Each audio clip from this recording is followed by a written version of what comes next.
Thanks for checking the minutes carefully. It's kind of a huge agenda, I thought. Yes. Can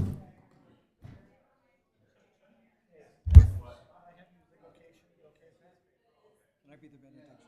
You be what? The benediction. I'm just being silly. Sure. If you want to see You a looked at me benediction, like, what? we'll be done.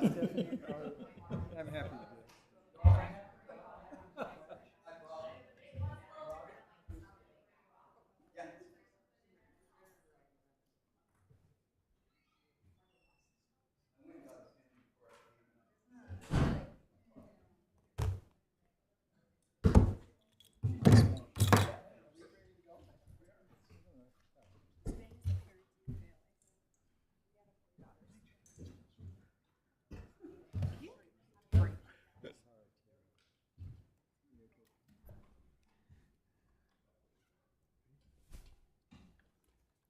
We would like to welcome everyone out to the Highland City Council meeting here on Tuesday, May 6, 2025. It is 6:01 p.m.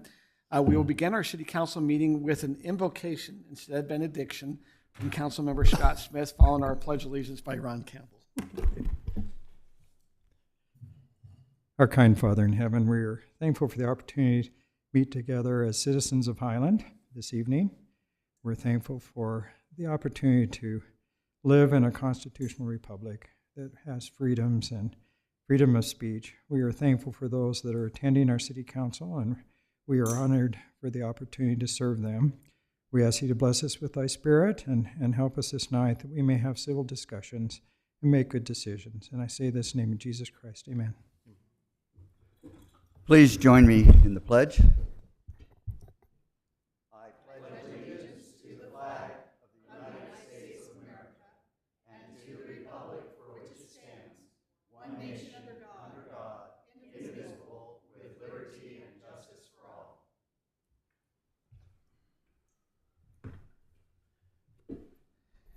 We have a time set apart right here at the very beginning of our meeting for what's called unscheduled public appearances.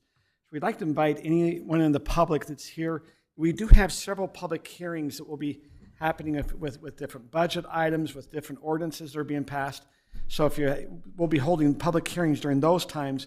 If you're here on other items that are not going to be public hearings on the agenda, we invite you to come up. If you'll please state your name and just keep concise and clear and keep your comments to 3 minutes. Is there anyone who'd like to come up and address the council at this time? Please come forward.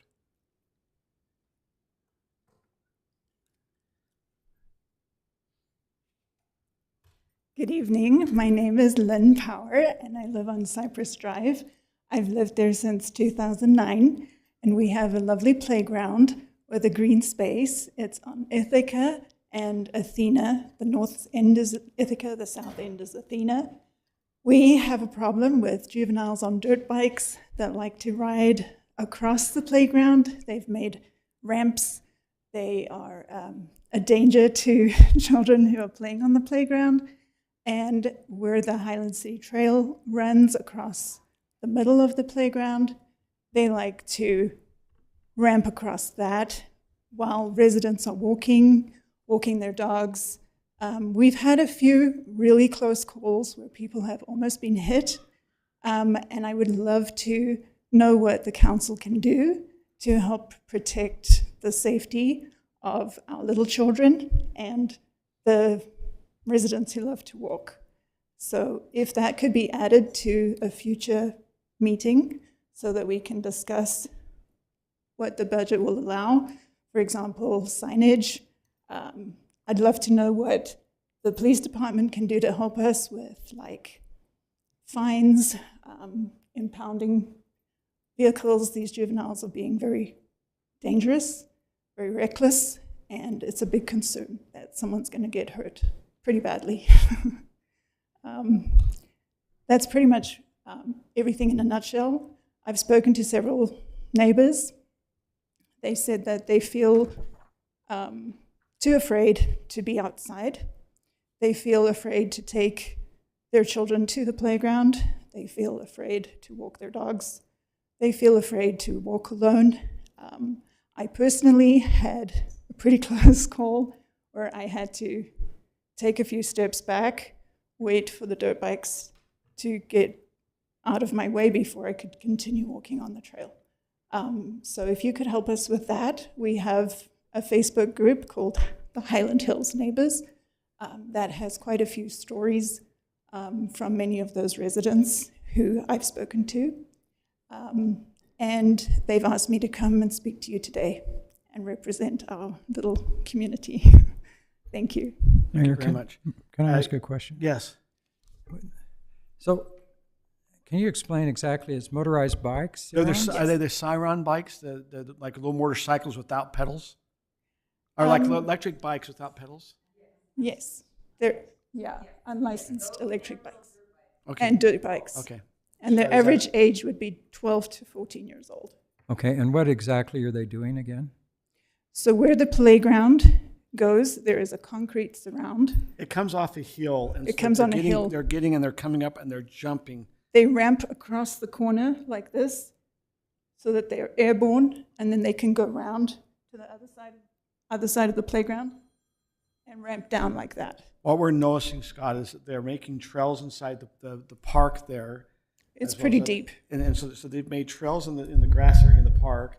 Then they come up by the playground. They're taking a jump to come down, but they are damaging the park. And then what she's mentioning, Yeah. there's great safety issues if there's kids playing on the playground or anyone walking that area. Is the individuals are riding those bikes in a dangerous speed. And what they're mentioning is their kids are fairly young that they're doing it. So- Right. The damage to the grass is extensive. It's pretty deep. I have photographs and videos. It's going to cost a lot of money to fix what they've done. And the hole where they put their wooden ramp, that's pretty big. That's going to cost a lot of money. I just have a question. Has anyone talked to the parents of the juveniles that are doing this, or what do the parents say? I don't have their identity. Okay, so I have nobody called knows the who they're police. not neighborhood kids.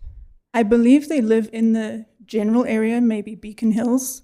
But when I've spoken to the police, when I have called them, they have not been able to get their names. Okay. So- Whenever they see the police arrive, they take a trail that a police car cannot follow, and then they evade the police officer that way. Chief Williams, could you maybe, and I know this is a concern because there's some safety issues here. What investigation? I mean, we've had some individuals up in that Highland Hills area that have come in on other situations and talk with the police department, and yet they have cameras and they can kind of see maybe where the kids are living. I don't know if you guys investigated maybe where the bikes are coming. Have you been able to determine where the area they're coming from at all, or? On occasion, we're able to locate and identify who these individuals are. But as she mentioned, when we arrive, the individuals flee and they take off through backyards and parks and alleyways and down roads, and you just can't do that in a patrol car. It's difficult to pursue that. And then, as the chief, I've got to ask myself, at what risk are we willing to put the public in order to apprehend kids on e-bikes? Those that we have apprehended, just recently, one of our officers was injured, apprehending one of the e-bikes as he tried to flee from him. He grabbed onto him, and then they ended up going down. The officer was injured, and then we're being asked to pay for the damage that was done to the bike. So it's a... I hope we've also criminally went after the person trying to go after the damage. So So I'm just being very. That's fair. You're absolutely that's fair. But when I say it's a difficult thing I understand. to police, and each city in this state is dealing with this. When I talk to my counterparts across the state, and I think you probably have heard some mayors and other council members that this is occurring all over the state with these. As I've talked with other mayors, bikes, is there anything they've mentioned about signage? I mean, there is a trail being made. I don't know if it's just that jump area, and maybe that's talking with our parks department, trying to see if there's something. I mean, it is a concern. I mean, when we were also on trails, we're seeing these bikes just zoom past people walking on trails. And so I understand their concern about the park, but there are some safety issues. Who would be the best to work with in the city to try to help with some of these safety issues? I think we could try to work together. I mean, there are signs on pretty much all of our trails that say no motorized vehicles, but I know think if they're taking off when the police are there, I think they know. I think they're not going to care about the sign. Yeah. They don't care about There's no sign right at our playground. They're only not at the sign- playground, but where the Westfield trail Road. connects to the roads on like every single side of that Right. park area, there are those signs. Right. But we could try to put up some we- signs closer to the playground area. What about if we Yeah. put up some netting, like if you come, say, okay, in this area, because the trail's being made, you kind of net it so it helps get the grass to grow back. That would allow them to go in that area. I get nervous they might move somewhere else, but it might take that little jumping area by the playground. And I just trying to, We- it is a concern. It's a safety issue because you have people in the park, you got kids, and I understand that. Right. I agree. We did talk to the park superintendent, Josh, about putting some like fencing on the corners where they are using that for jumping. But then the problem is it makes it harder for us to get in there and to do maintenance on the playground with moving the softball around. And then on the east side of that playground, it's a very steep hill that we need to have our big lawnmower there. So there's so many things that if we try to impede these e-bikes, it's also going to impede our ability to maintain the park as well. So, and we don't want to. I definitely understand their concern and definitely agree with it, but we're afraid that a lot of things that we could try to implement might also decrease the ability for other people to use the park. That hill is used to slide down and stuff like that, or just roll, like kids do, or they play baseball. So we have tried to put our heads together to think of ways that we could solve the one problem that we have with these bikes, but not impact other people that want to use the So, park. Chris, if you've for been other- to where the specific area they're talking about in that Highland Hills area, Yeah. have you went out there? And Yeah, I was out there I earlier think- today. I think you guys, because I know there was a group that came last Tuesday, I believe, where they misunderstood that it was a work session, not a city council, and so That we're was me. sensitive to that. Yeah. But I'm not hearing solutions.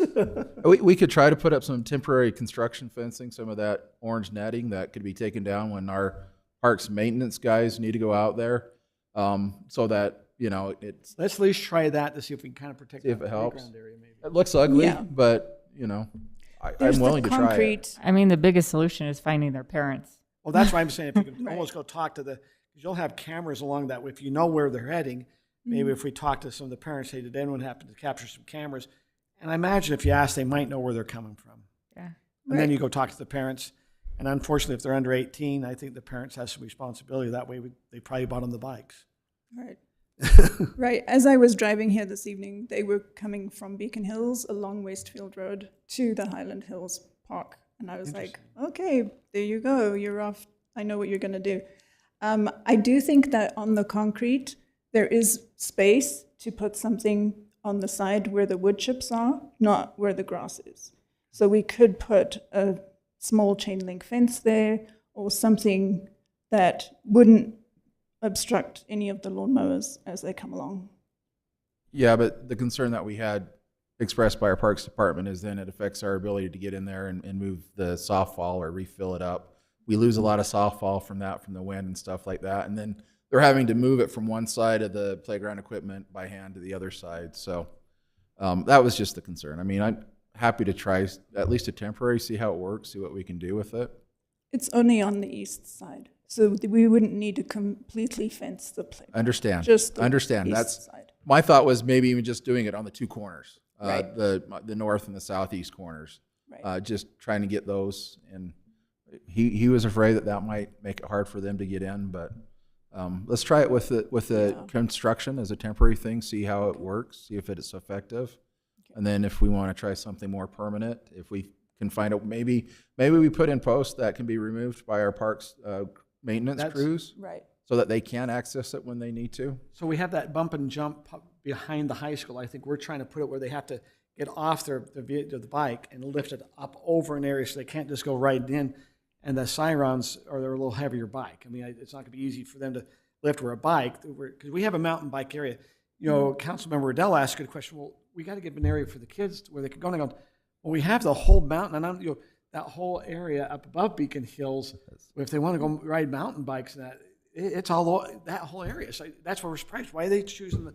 There's got to be a reason why they're going to Why that are they doing the instead of park? Why have they decided that's the park? If they're coming out of Beacon Hills, they're taking some time. Do you have any idea why they're coming? Well, maybe we'll have them come up with some public comments. She would like to follow up with Sounds what good. I have to say. I want to tell you thank you for bringing it to our attention. Okay, thank you.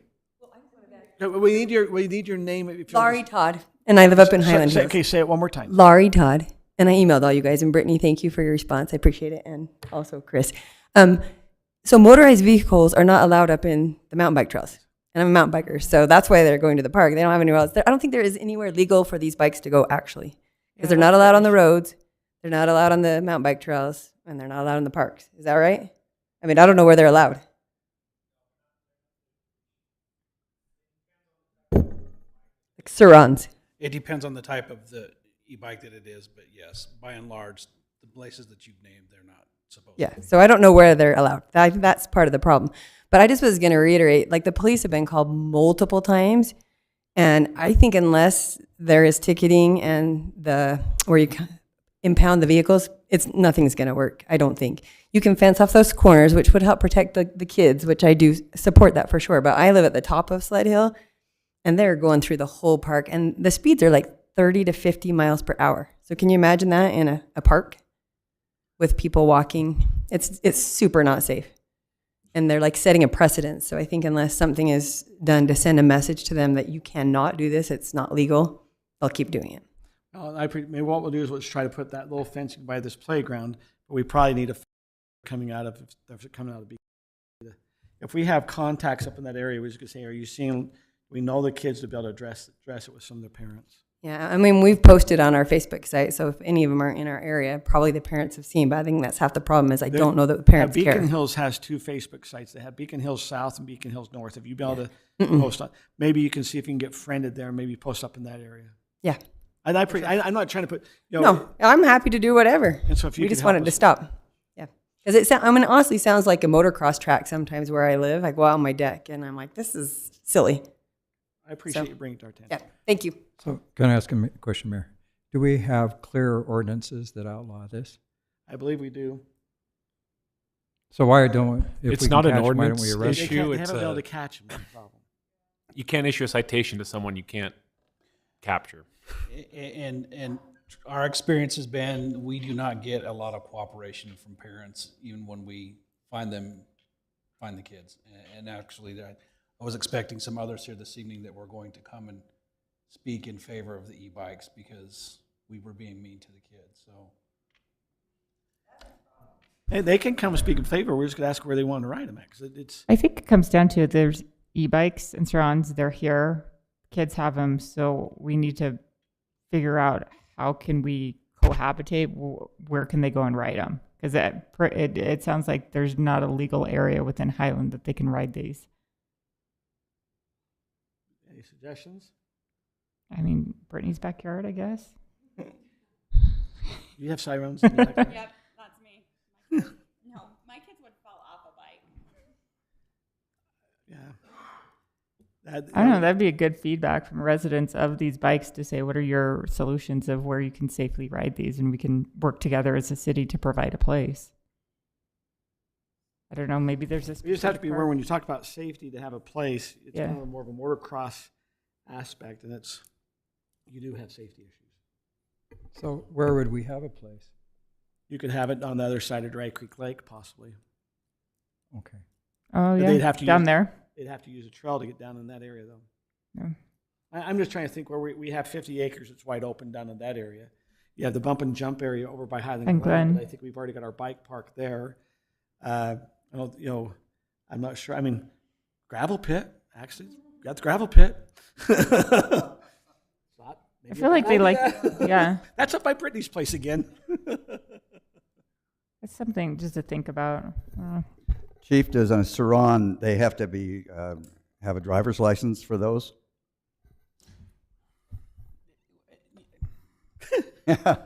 They go up to 67 miles an It's such hour. a new thing that the state legislature is still catching up on some of this stuff. So they are considered a bike, but the torque and power that come out of these bikes, they're more like a motorcycle. And the speeds that they can gain, we've all seen them on the roads or in. But I thought if they don't have pedals, they're not deemed, I think So that's. that's a class 1 e-bike if they have the pedals. Then you have class 2s and class 3s that there are small things that differentiate between the two of them.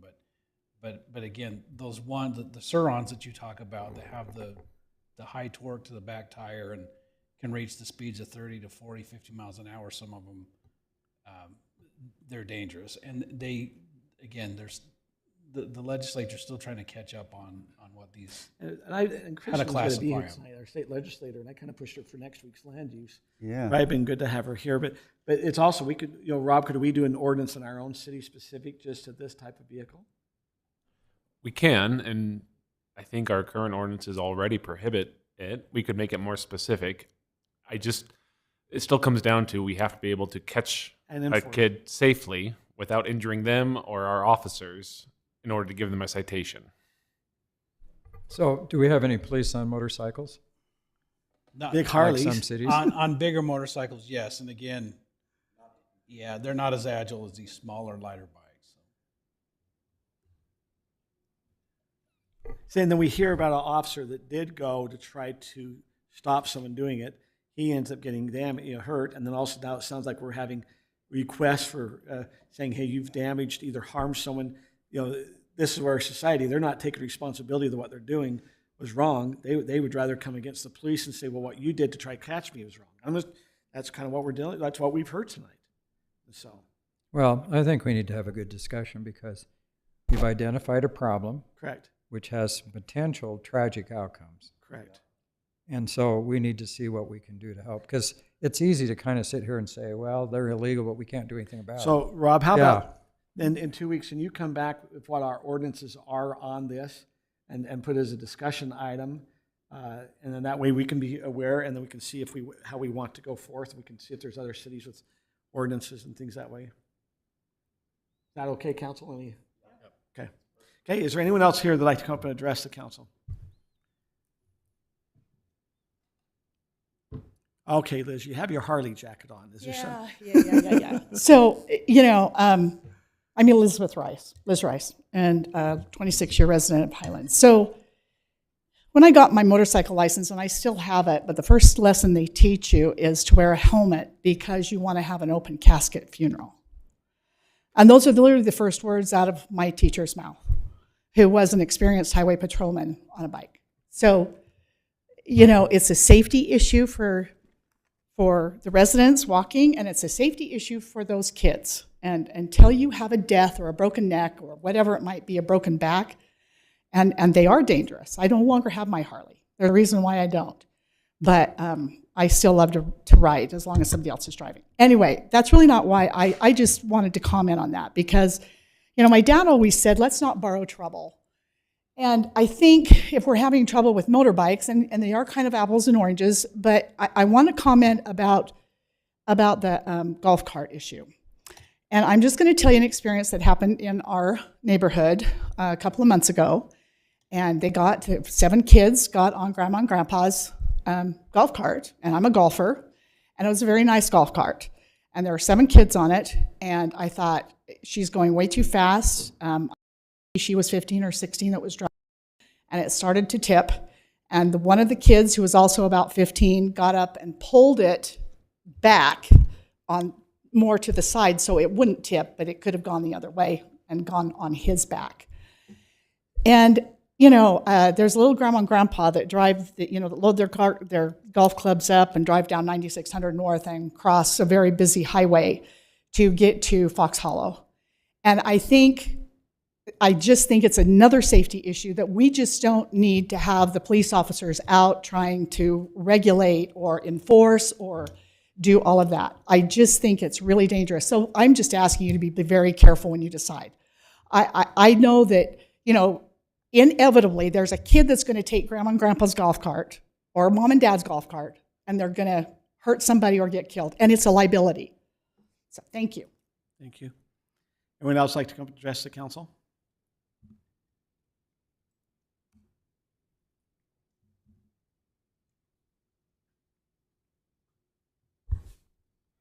Greetings, City Council. Aaron Gleave. Probably recognize me from a little while ago. I am grateful to be here tonight and just want to express gratitude that we are looking at this golf cart issue finally. It's been a lot of months in the making, and I'm super excited and grateful again for the work that's been done by some of you and the thoughtful consideration that has gone into this issue as well for our city. So I'm grateful. I know each of you take time and and look at that. I sent off an email this afternoon. I don't know if you guys got a chance to read it or not, but foundationally, those are the principles that I think myself and many others that I've spoken to here in Highland, I think that's how we're approaching this issue. Is we enjoyed this for many years, and I'm newer to the city here, but it was enjoyed very responsibly for many years, and we have 0 incidents to date of any golf cart accidents or injuries or problems. And I think we have an opportunity here to do something very special for our community, and looking at the positives of bringing community together and offering families a chance to get out with their kids and connect with people in the community. And frankly, I'd love to be on my golf cart and enough to know all the parents of all those kids on their bikes, so I know who those parents are. I would love to be able to do that.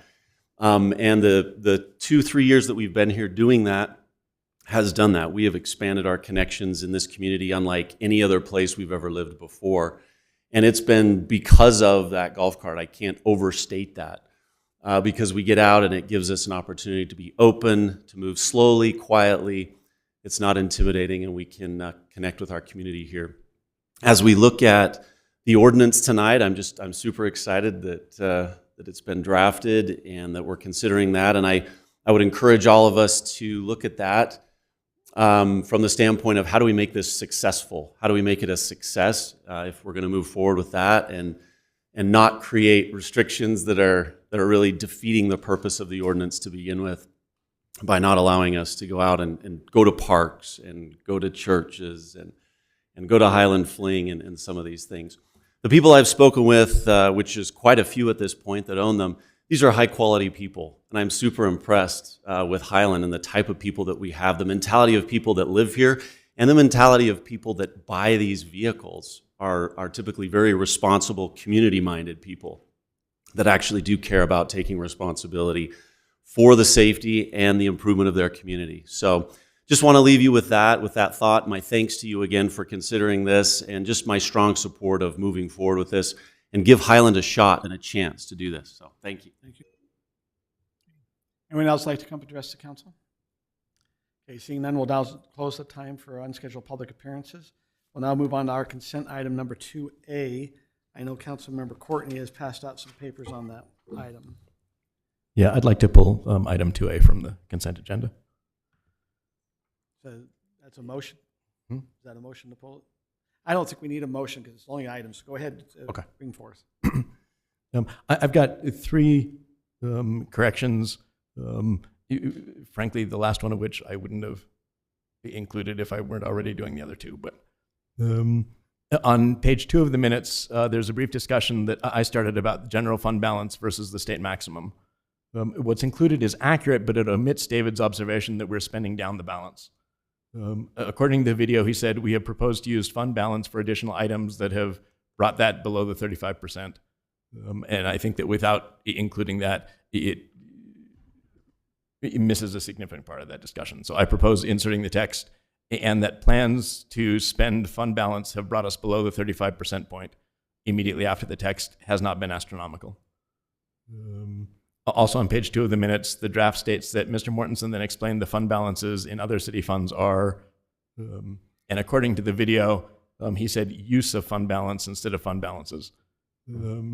I propose inserting the text use of immediately before the text fund balances in the 4th paragraph on page 2. Finally, there is simply a wrong word that we've got in that we talk about the Data Privacy Act was expounded on this year, and that should be expanded. So I propose striking the word expounded and replacing it with the word expanded on page 8. And if there's nothing else, I move to approve the minutes of March 18th, 2025 as amended, or with the amendments discussed. I'll second that. Motion by Doug, second by Ron. If there's no other further discussion, we'll go ahead. Do we have electronic voting up? I couldn't get mine up. I can't get We'll see. I can't get mine to work. Okay, we're going to start down with Brittany. Yes. Scott. Yes. Yes. Yes. And Ron. Yes. Passes 5-0. We'll now move on to our next item, which these are action items. We have our public safety district. here. This is about our tentative budget for the Lone Peak Public Safety. We'll go ahead and turn some time. I think, is it going to be you, David, doing that? Yep. Yeah, thank you, Mayor. So last week on the 29th, the Lone Peak Public Safety District Board approved a tentative budget, the detail of which is included in the packet. Some high-level highlights for you of that budget. Compared to the current fiscal year's budget, we've seen an increase in our dispatch costs for this coming up year of about $39,000 that you'll see included. Medical insurance cost, we share medical insurance with Highland and Lone Peak, so the same 12% that we're seeing on the city side, they're seeing as well. So that's built into the tentative budget. There was a police wage adjustment of 6%, as well as a fire and EMS wage adjustment of 6%. And then fire promotion of 3 firefighters to engineers. So just a clarification, there may have been some confusion in the staff report that these are not new positions. These are existing firefighter, paramedic positions that would be promoted to engineer and given charge of equipment. And then just to reiterate, there are no new positions included in the tentative budget. For clarification, this does not include the 3 FTE that was requested by the fire department. Correct. So. Yep, no new positions at all. David, may I ask one question about the health insurance? Yeah. Do we get significantly better rates across the pool because we have a large pool? The reason I'm asking that is because my understanding is that the reason that the rates are going up so much this year is because we had a great deal of usage within the city. Yes. And that's not the case within Lone Peak. No, I believe Lone Peak also had a little heavier usage. Oh, did they? Okay. Yeah, both combined. They didn't give us a split between Okay. what was city and what was Lone Peak. It's just the group combined had a higher usage that resulted in Well, this what came renewal up rate.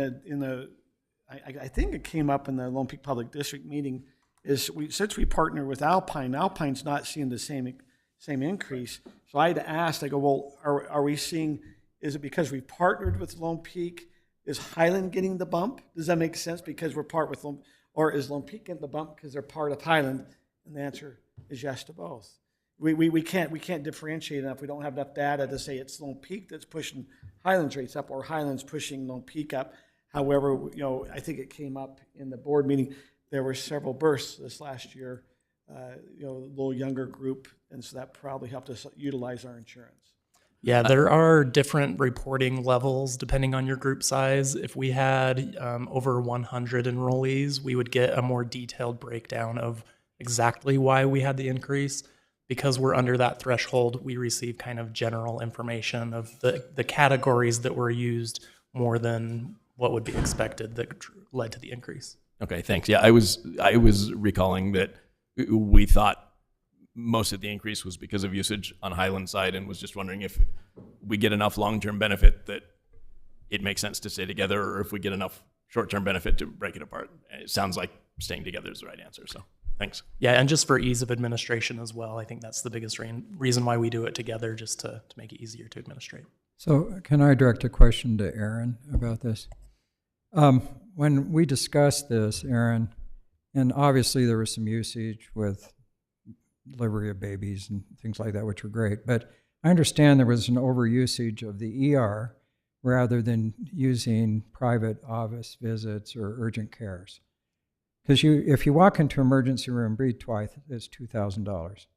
So are we doing some sort of education to encourage people to try using urgent cares if it's less serious? Yes, you're absolutely right, Councilmember Smith. So there were 2 things that we overutilized, and the insurance brokers told us, and that was number 1, maternal care, delivery of babies, and we had, which is fine. City and public safety did that this year, but then the second was ER overuse, and so we have a quarterly staff meeting. The city does, and so we plan to educate our employees then. But please use other sources. Use ER if you need it, but often you probably don't. So maybe since the question comes up, how would that affect if someone understands insurance? If someone, because the city covers 95% of the insurance cost, plus I think we help with an HSA. Mm-hmm. So traditionally, if you go to emergency care, there's a deductible that has to kick in, you have a lot more expense. Maybe it's 100%. That's my question. In the insurance program, is it 100% covered if it's an ER visit where it's not covered if it's a doctor? Is it encouraging them to use it one way or another?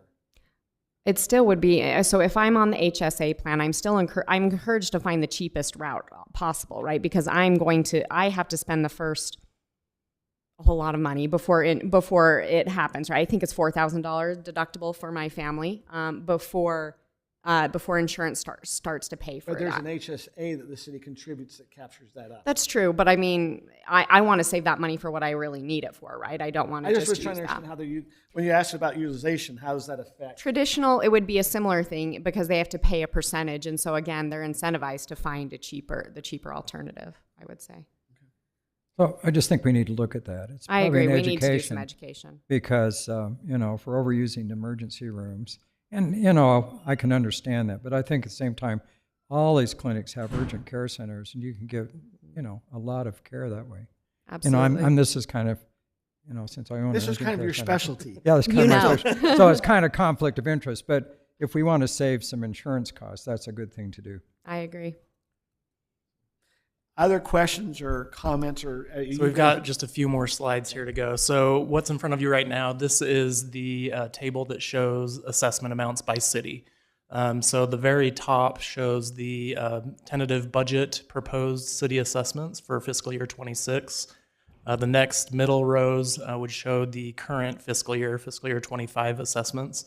And then the change year over year is at the bottom.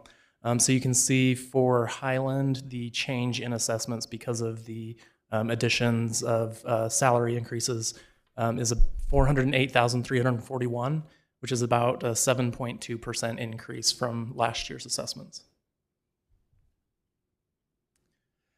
So that $408,341 increase is subject to change for one reason, a couple of reasons really. I put one up here, but there's a couple. So we found out kind of later in the process about an increase to the animal shelter fee that did not make it into the tentative budget before the board approved it. We plan to implement that into the final budget before its adoption. That is approximately $20,000 split pretty much evenly between the two cities. So we'll expect to see that. And then also there are some, I don't know if I should call them minor. There's some line items related to wages that in our initial look at when we changed the increase from 8% to 6% for wages, there's a couple of line items that should have been affected by that, but the formulas don't have that built in. It's something that we have to manually calculate and change. So an oversight when we were calculating those numbers, there's a few changes that we're going to be making for things like holiday pay, call pay, things like that maybe need to be adjusted a little bit because of that shift from 8% to 6%. So those are the two known changes at this point. The schedule from here after tonight, May 13th is a work session in the morning at Alpine City Hall to, again, talk about the budget. And then the next morning, I believe here in this room, will be the final budget approval by the board. And so I'd like to invite, if there's any council members who'd like to come on Tuesday, May 13th, 7:30 a.m. It's not really just about the budget. We're also talking about level of service, about response time, and some things that way, because we believe the request for the fire department was we have currently 8 on staff, and they were hoping to go to 9 on with the two fire stations. That board did not approve that in the budget, and so we were what the consideration is because there was not approval, is to look at how the level of service, and to be more transparent is Highland is considering, stating, hey, we have 2/3 of the calls, we have 2/3 of the population, but when we go down from 8 firemen down to 7, we are the ones that are getting shorted with the staffing because of the way mutual aid, and we wanted to understand. So there's a proposal that will probably be there that we would then have the board vote and say, no, we want to have 4 in Highland for response, and it would be Alpine with 3.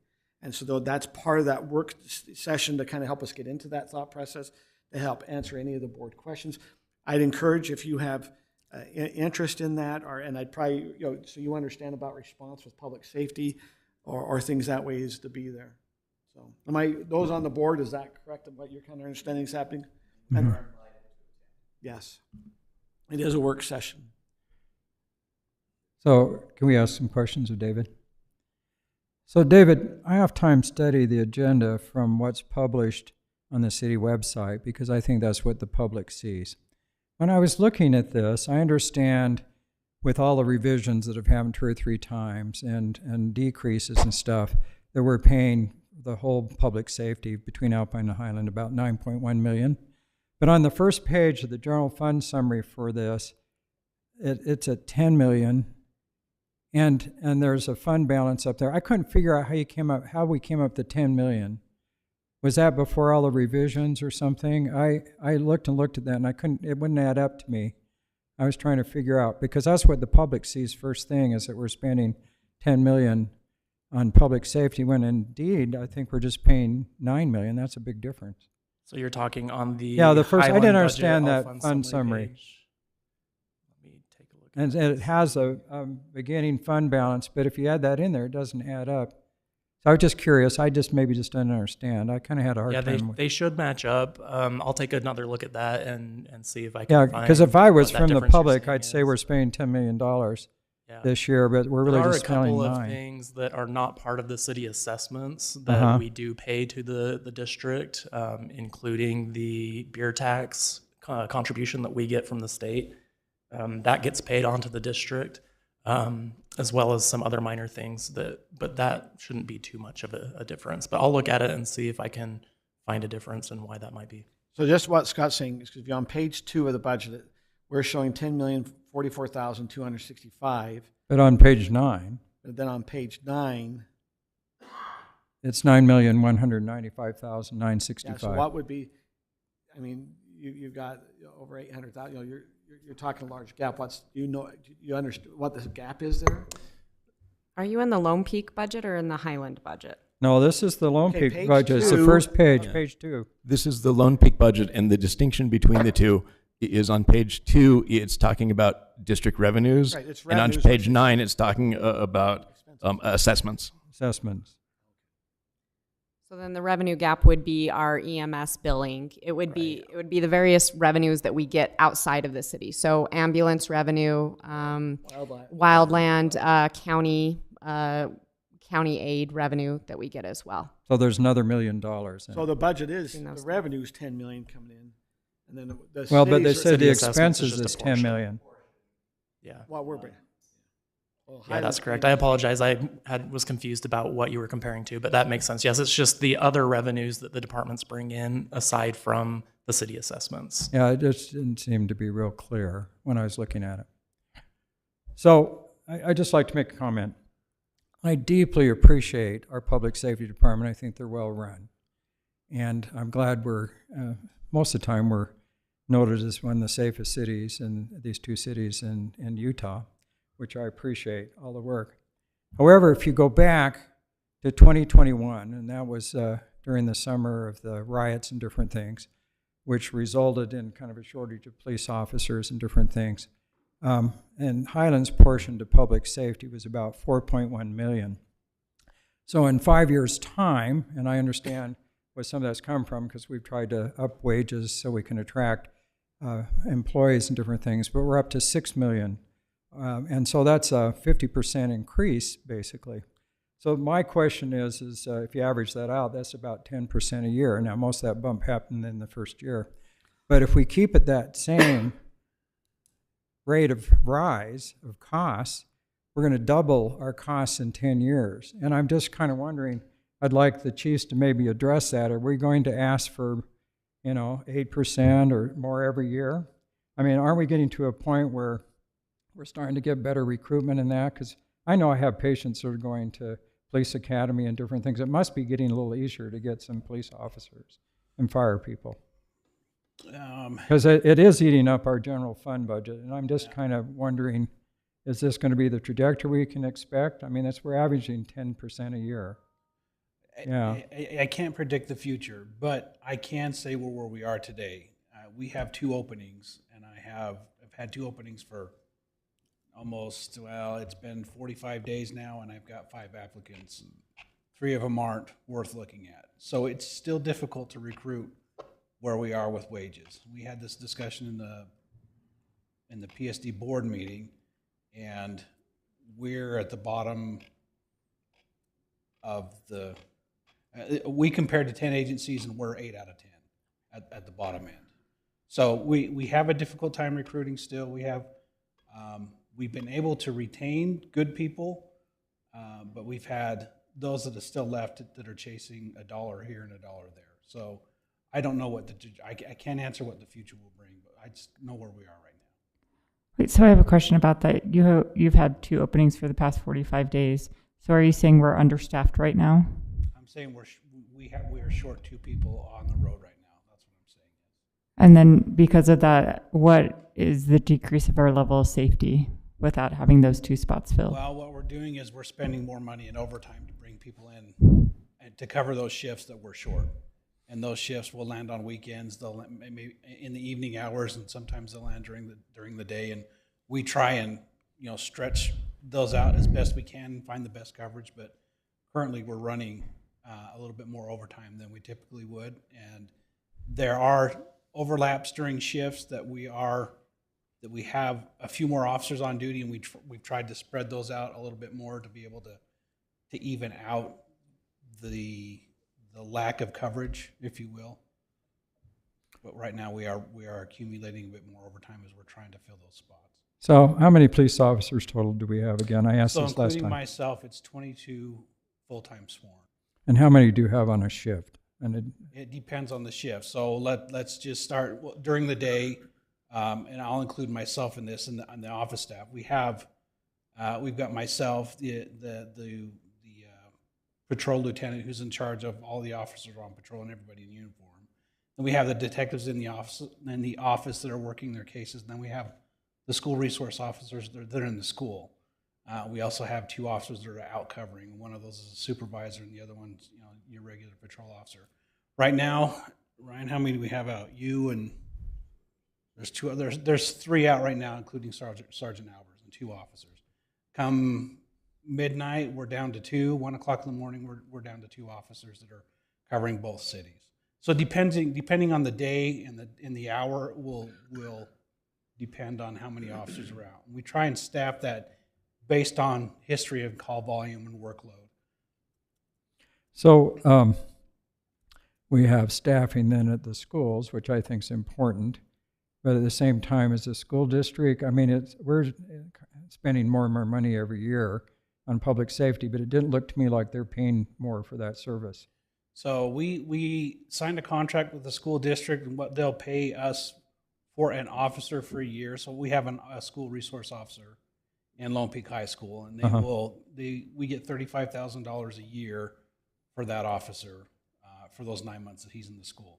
That doesn't begin to cover what it costs the district or the cities for that officer, but it does. There are benefits for having an officer in the school that those relationships go a long way.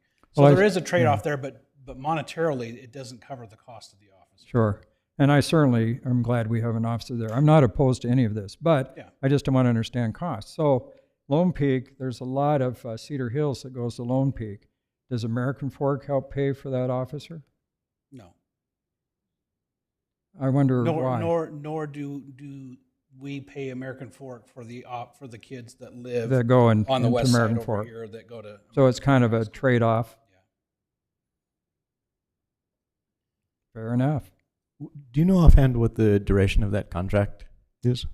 I don't recall. I No worries. can find it, but it does need to be readdressed that was I want to guess 3 years ago that we did that 3 or 4 years ago, and wages have increased since then, obviously, and that's not just us. That's across the board. So it's something that needs to be readdressed.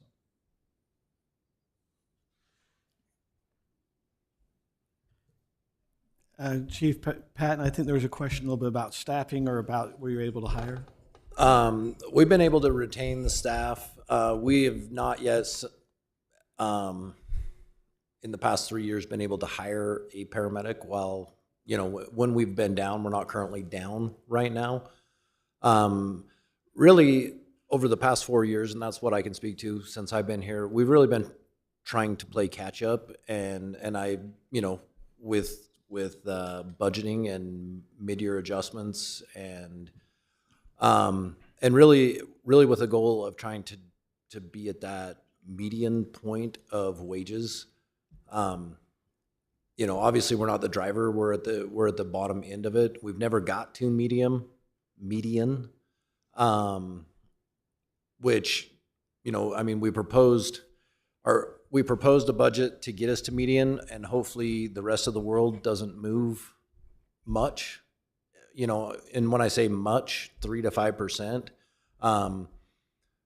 And now, you know, with cutting wages in this current budget, hopefully we'll land where we are. So it's tough out there, you know, with wages going up all around us. We don't want to get into a position where we're losing paramedics and losing firefighters, because it's hard to replace them. Now, I thought you had some openings for firefighters and had several applicants this year. It's just the paramedics we've struggled to hire. Yeah, we haven't seen any firefighters, and quite honestly, when we advertise for a firefighter, we're really, you know, driver's license, you know, GED, and if you don't have a criminal background, is really where we're starting with that. You know, we prefer an EMT, and we're going to send them to fire camp regardless if they have fire certs. So, but yeah, we're able to get a lot of applications, but when we break down those applications, as far as what we're really looking at, our hiring pools, they're much smaller than what our initial application numbers are. So give us just an education process. So if someone needs to go to fire school, how long's fire school? Fire school is a semester. So that's a 3-4 month period? Yeah, a 3-4 month period, and then your EMT is going to be similar. Okay, so if they started as a fireman, 3 to 4 months to go get their fire academy, another 3 or 4 months for EMT, and how long does it take if they want to go get a paramedic? How much does that go? Paramedic's going to be roughly 2 years, okay, with your prerequisites, and then paramedic school is 12 months. And we've paid before to try to encourage them to go to paramedic, correct? Yes. So you enter into contract, but sometimes other cities come and buy out their contract because you've already. It's one of those things that we try not to happen. Chief Williams, how long if someone wanted to go to police academy? What's kind of the setup that way? So the police academy is typically anywhere between 12 and 14 weeks. If you go to the full-time academy, you can enroll in satellite academies, which are held at UVU and Weaver State and Salt Lake Community College. Those take a bit longer because those classes are done in the evening hours. But typically, if we're going to send somebody to the police academy, which would be full-time, it's usually 12 to 14 weeks, which we've not done in my tenure as the chief. We've not sent somebody to the academy. We've hired cadets that are in the academy that are just finishing up, and it gives us an opportunity to bring them on early and start them in the field training program. And by the time that they're finished with that field training program, they're graduating from the academy, and we can just move them out into the field. And it's worked very well for us with 5 or 6 candidates. You know, as the chief,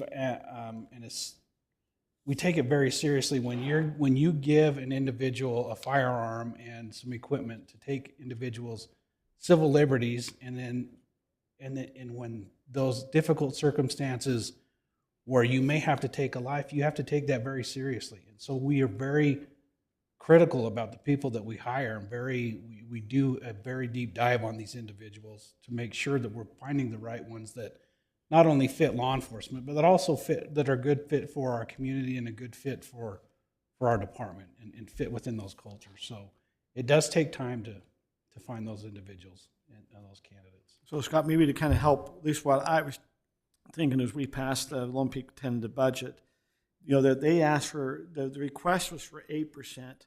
The board approved a 6% or a specific dollar amount for each of the chiefs to be able to go and say, okay, do you have some? And that's what we're voting on, is the 6%. Yeah, is the 6%.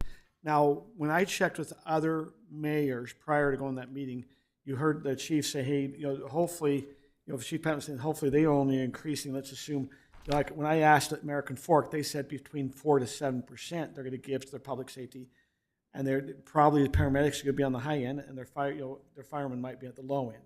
You have others, I think it was Pleasant Grove that said they're going to be doing a 5% is what they had in their tentative budget. You have others that are saying, I think Lehigh said 4%. So I'm hoping the 6%, when you're saying, hey, they're at the median, I'm hoping that what we've seen in the other years is we did a mid-year adjustment. Here we are, and let's just to say, we're at $27.50 an hour for hiring, and all of a sudden we get through the budget thing and we really find out everyone else we thought we were at $27.50 and they were all at $28.25. And so we didn't hit it. And so I'm hoping that we close a little bit of a gap this year, as long as the information that was provided was accurate and it doesn't change. So we're hoping that we don't fall behind. I think the chiefs are worried, hey, are we going to fall behind wage-wise? We're hoping that 6%, maybe there's a small gain, but we won't know till the budget season's over. Each city, and outliers, and we always have, it's hard and who you're competing against is really your Bluffdale, your Draper, your Lehigh, American Fork, Saratoga, Pleasant Grove, maybe getting down into that Spanish Fork, Provo, Orem, but that's your area. Is that correct, Chiefs? That's kind of our area where people are coming from. You're not going to hire traditionally someone to move in here because of the housing costs. They probably need to be already here, and they might already be working for another agency. Chief Williams, are you seeing the same thing? You're not seeing any move from out of state to come in, right? We are not losing anybody out of state. We are losing them to those agencies that you referenced. There are a few others that we've lost them to as well. I mean, Wasatch County started paying a lot of money last year. I mean, I think you lost one or two up to Wasatch County. I mean, so they will travel if there's a big disparity of they're going to get $35 an hour and they're $27.50 an hour here. They'll drive. I mean, that's anything. Anyway, any other questions on the tentative budget? I've got another one. So I just wanted to clarify that because my concern is if we're averaging out about 10% every year, where does it end? Is it going to get better, or we assume it's going to be the same? Because that's going to double the budget in 10 years. So the question I have, David, if I understand correctly, so approximately of the $6 million that we're going to pay into Lone Peak Safety, $1 million of that comes from the public safety fee, from what I can see from the tentative budget, correct? I'm just rounding off. So the other $5 million comes out of sales tax, property tax, some of our other franchise fees. Okay, so that's basically out of the general fund. But the public safety fee goes into the general fund. Correct. Okay. And Scott, you brought up in council, there was a discussion when we had our work session. Traditionally, when we bought the public safety fee, do we want to, if there's a public safety increase the fee? Or are we okay with the tentative budget as is, and we're not touching the safety fee? And I'm not, we had a little bit of yeses and nos at the work session, and we've just kind of prepared that there was no public safety fee increase at this time. Well, I think the dilemma is that, we've got a bump up of several other fees in the last 6 months, sewer fees, garbage fees, and everything. So we had enough surplus that we were going to cover it. But I think that's an ongoing discussion, especially if the state legislature eliminates our public safety fees. So, I mean, we've talked about it a lot, but I think for the public, it's good to be on record. And that's where we're at? I think so. I agree. I just have concern that we have a public safety fee that doesn't cover public safety. No, and that covers 1/6 of it. Yeah, it's just part of it. And when we have increases and we mask it by absorbing it into other parts of the budget, that's all we're doing, is we're masking it. And it's not transparent. And if there's an increase, there's an increase. And some of those fees, the sewer fees, I mean, those things end up being what they are. We don't have much control over it. And we either pass it on to the residents or we try to absorb it other ways. But when we absorb it other ways, we're taking away from other things.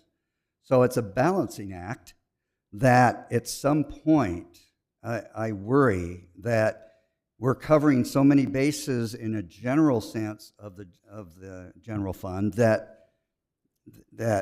we're creating a problem that's going to come back and nip us really hard.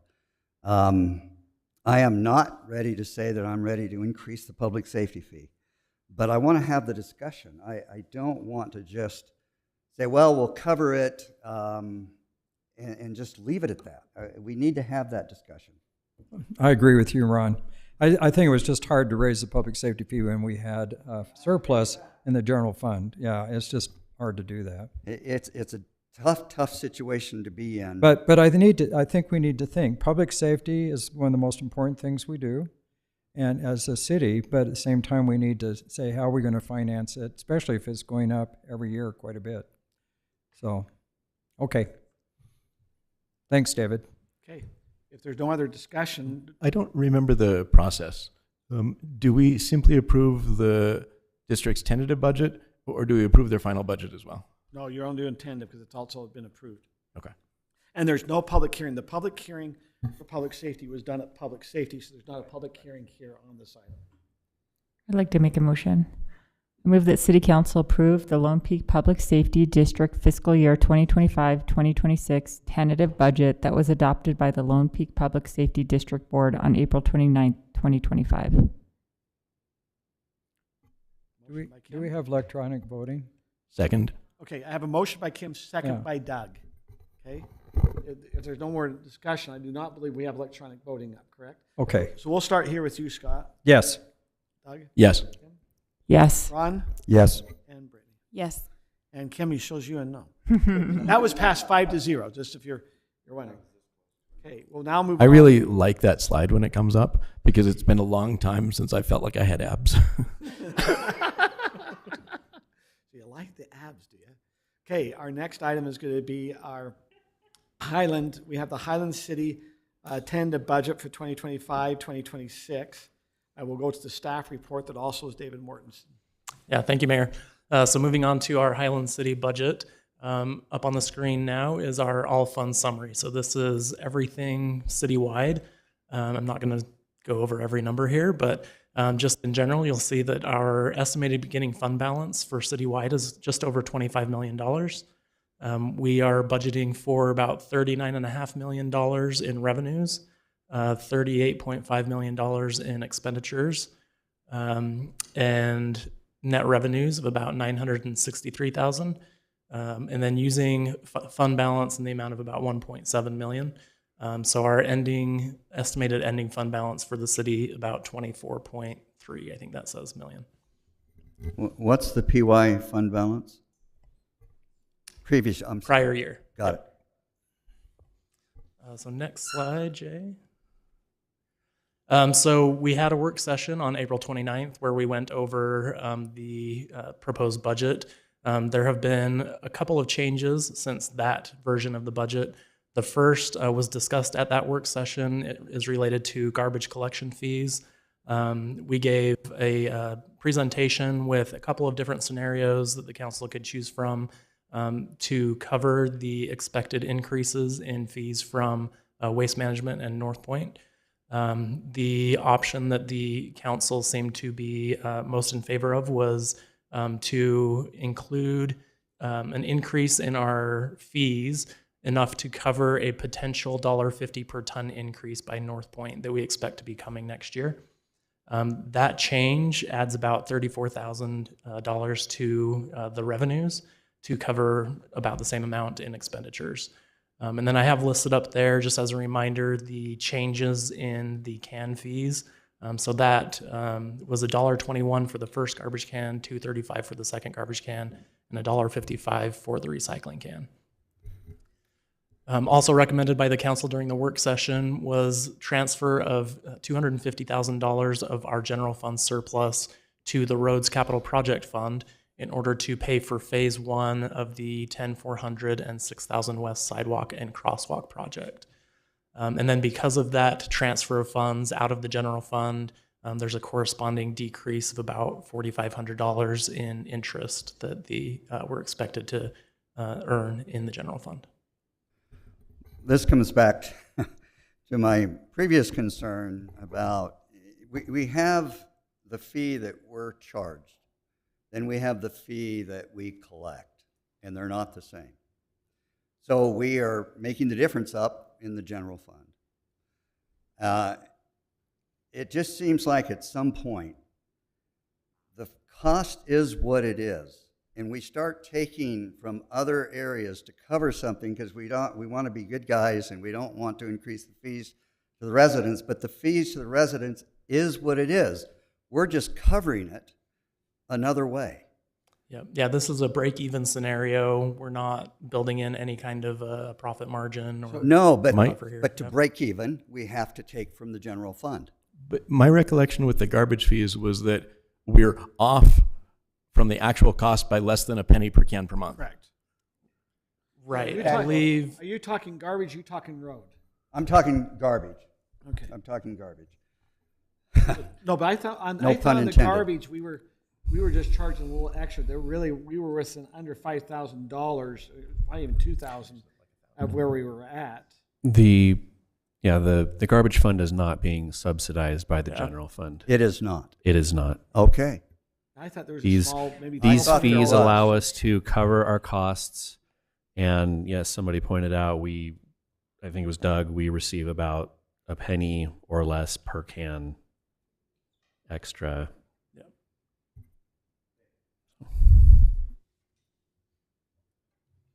So, and then the general fund is we're transferring because we have that road project that's come up there on 6,000 West by that Struggsburg building as an opportunity. So, Yep. Other things. So next slide, Jay. So some potential changes before our final budget in June. We've mentioned these a couple of times, but just to reiterate, water rates, we're undergoing a study currently. The last study that we had done a few years ago recommended yearly increases in the rates to keep up with where we wanted to be. Those have not been implemented, so we're taking another look at that to see what we need to do to catch up there. Cemetery fund study is currently underway and could impact what we have budgeted for the Veterans Area Project. I already mentioned the increase to the Lone Peak assessment due to the animal shelter fee increase. Certified tax rate, we received that the first week of June from the county. That could impact our property tax revenues. And then the public safety fee was brought up in the work session, and then again today in the previous agenda item, the potential of an adjustment to the public safety fee. Do we have a date on the cemetery fund study? And that does include the cost of the plot in that study? Yeah, they're looking at everything in the fund. I believe Jay has been working with Zions. Yeah, I met on with that one. Zions Bank last week. They had a few more questions they need to get information from us on before they could So finalize the potentially, model. we would be voting on an increase for those plots, et cetera, to bring in some additional revenue. Okay. And do we expect that to be back in time for and incorporated in time for the final budget approval, or is that going to that is be the a plan, downward? yes. Okay. No, I think that's important because we approved those fees, and then July 1 it's supposed to increase. So, okay, other things. So next slide, Jay. Again, talking about the public safety revenue. We've shown this chart before, and I know the council has already expressed that they want to have further discussion. I'm not going to spend a ton of time on this today, but this just again shows when the public safety fee was first implemented in 2020, the split that was determined between how much would be paid from public safety fees and how much would be paid from taxes from the general fund. That was around 75%. And so in a prior budget retreat, the council had indicated that they'd like us to try and stay around that 75% number. So as you can see in 26, as currently budgeted, we would be at just over 79% of the fee is being paid for with taxes. And then the other percentage is being paid for with the public safety fee. So on the next slide was the information. This is not changed from what was shared on the 29th, but if we wanted to increase the public safety fee to correct that percentage to get it to the 75% of taxes used, then we would need to increase the public safety fee by about 27% to $19.35 per month. That would raise approximately $285,000 in revenue. So it wouldn't cover the entire increase in the assessment that we're seeing, but enough of it that we would meet that kind of general guideline that the council had talked about in the budget retreat. And then there's questions, again, with the public safety fee and the state legislature, what they're going to do as far as legislation that may limit or eliminate the ability to charge those. Happy to answer any questions about the tentative budget. As well, I wanted to mention we didn't print out hard copies, but if any of you would like a hard copy after approval, we're happy to print out and provide those to you. I would like a hard copy. Let me ask some questions. So, I mean, some of the stuff I probably should have met with you privately and asked this, but I like to ask some of this in public so that's in the minutes and different things. So, and I wanted to compliment you again, David. The budget is highly organized, very understandable. The last 2 years have been the best ones I've ever worked with. But I always like to kind of trace things through so I better understand it. So one thing I'd like to ask is I wasn't sure when I went through the general fund revenues, we show some of the revenue that goes into the road capital fund, okay? And you just said that we anticipate $6.9 million apparently in that fund. Some of it comes from previous year. Is that correct? That's what you showed in the first slide. Yeah, if that's what it shows on that all funds summary, then that would be correct. Okay, so I guess when I went through, this is on page 8. So some of the things that funds that is the Class C road fund allotment, which is $1 million, right? And then we've got the county option transit tax. I assume that goes into the road capital fee, but I think there was discussion in the past, some of that going into trails and things too. And then we have the county public transit tax, they call the fifth, that's 160. Then we have our $18.50 road fee per month, which within the next couple of years will sunset when our bonds are paid off, as I understand. Mm-hmm. So I couldn't find that road fee anywhere. I texted you and I responded to your email, but it was a little bit later. That is actually, so we have 3 different parts of the budget where we can pay for road related things. Right. The So general where does fund that has a fee streets go? and roads department. We have Yeah. our capital project roads, which is for new projects, and then the transportation utility fund. So Fund 56, and that's where the monthly road fee that's collected from residents is accounted for. So if you looked at Fund 56 revenues, its account 563710 is the utility transportation fee account. It's on page 59. And we have budgeted just over $1.2 million there. So you've got your other road fees coming into the general fund. Why wouldn't you, and you have the public safety fee going to the general fund. Why wouldn't you have that go in the general fund and then transfer it into the road capital? Because I think it's a little hard to follow. We've got 3 other things going into the road capital fund, and then on page 59, we have the big one. Yeah, I think it's just to show the different ways that we're collecting revenues to use for road projects, because these are being collected on the utility bills essentially the same way as a utility fee is charged. We felt like it made sense to have it tracked in its own fund and not intermixed with funds that are from taxes or other sources. So that was the reasoning. It doesn't necessarily have to be in its own fund like this, but it seemed to make sense.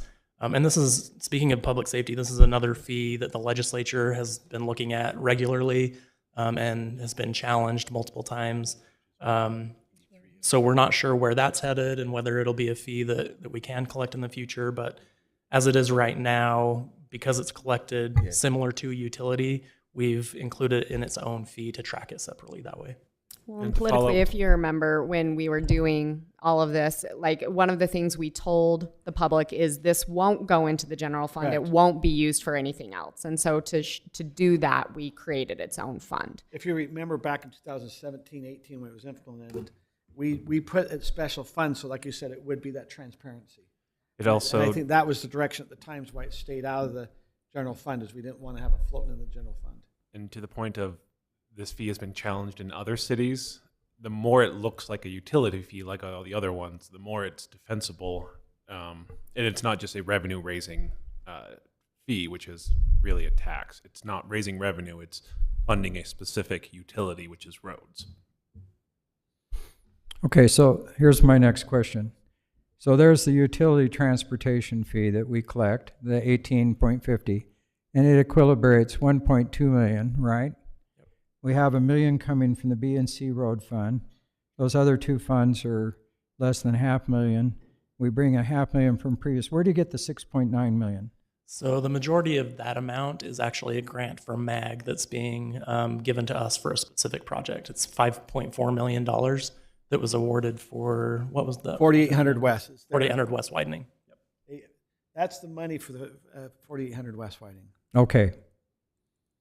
So that helps me understand better, because I kept looking at this and I couldn't quite figure out how it all come together. I love your questions, Scott. Well, but the thing is, we need to make it transparent for the public, and Dave's doing a great job, but you've got your road fees coming in, your revenue, several different areas, and then, it's just kind of hard to track it, and all of a sudden it says 6.9, and I thought, I don't understand where it comes from, and I'm on the council. So thanks for answering that. I'd forgot the big grant, so.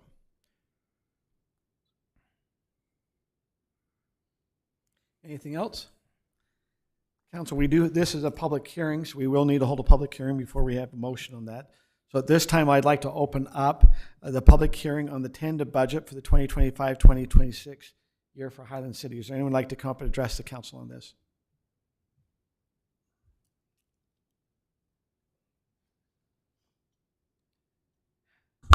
Elizabeth Rice. I really appreciate what the work they've done, because it's so much more clear than what I've read in the past. And I want them to know that those who have worked on it.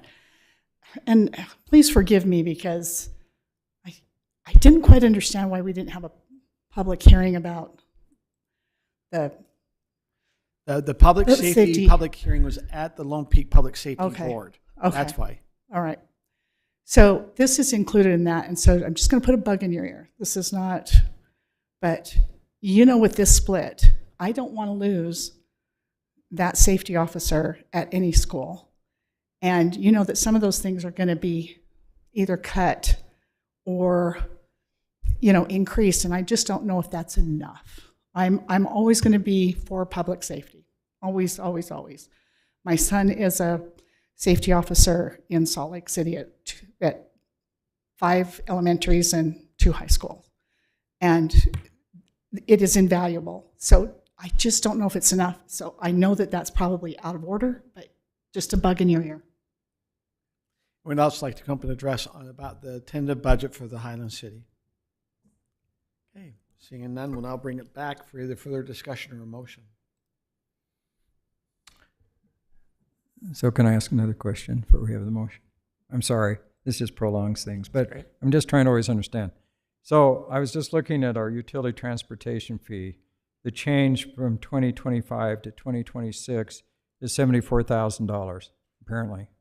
So if you're figuring that each new household or business, I assume, pays $222 more or a year. So does that mean we have 333 new residences that came on board, or businesses, whatever? So 'cause that's what it calculates out to number's me. a little bit hard, because the 74,000 is comparing to the adopted budget for fiscal year 25, Okay. which is probably low. I think we'll end up higher than that in our actuals for 25. So the increase that we were projecting or budgeting for should be similar to our 2% property tax and other areas permits, other areas where we're projecting about a 2% increase in population. But we underestimated it last year. Right. Could we be doing that again? I hope not. We try to get better every year. I think Ridgeview, we could go to our Rob, we're seeing Ridgeview's already pulled some of their last permit. I mean, things are starting to be slowing down there at the Ridgeview development. There's one plat left for Ridgeview to be reviewed. The kind of higher density areas, not that Ridgeview isn't all higher, but the townhome areas are being built out and probably be completed this year or the early next. And after that, there's a few dozen that'll come in, but it'll be much slower. So we are seeing a similar trend of reducing or lessening building permits. So there's less building permits, which makes sense because it's built out. But how many of the 689 homes up there, or residencies, are occupied now? Do we know? Don't you have to get a permit of occupancy for you? Yes, I had that number at one point. I'll see if I can find it quickly. Yeah, I think it'd be helpful to know, because it looks to me like it's about half occupied. And, my gut feeling was that it was about half, like 380 around, but right. I'll see if I can find the number quickly. But they have pulled a lot more of those permits, and so your building department, we have to. There's a they- lag hey, time. We get the funding, but we've got to keep funding it for a couple of years as they finish up their buildings. So. Sure. But that also affects your fees as they become occupied. Okay. Okay, coming back to the tentative budget, is there things, before we have a motion? I'd like to make a motion.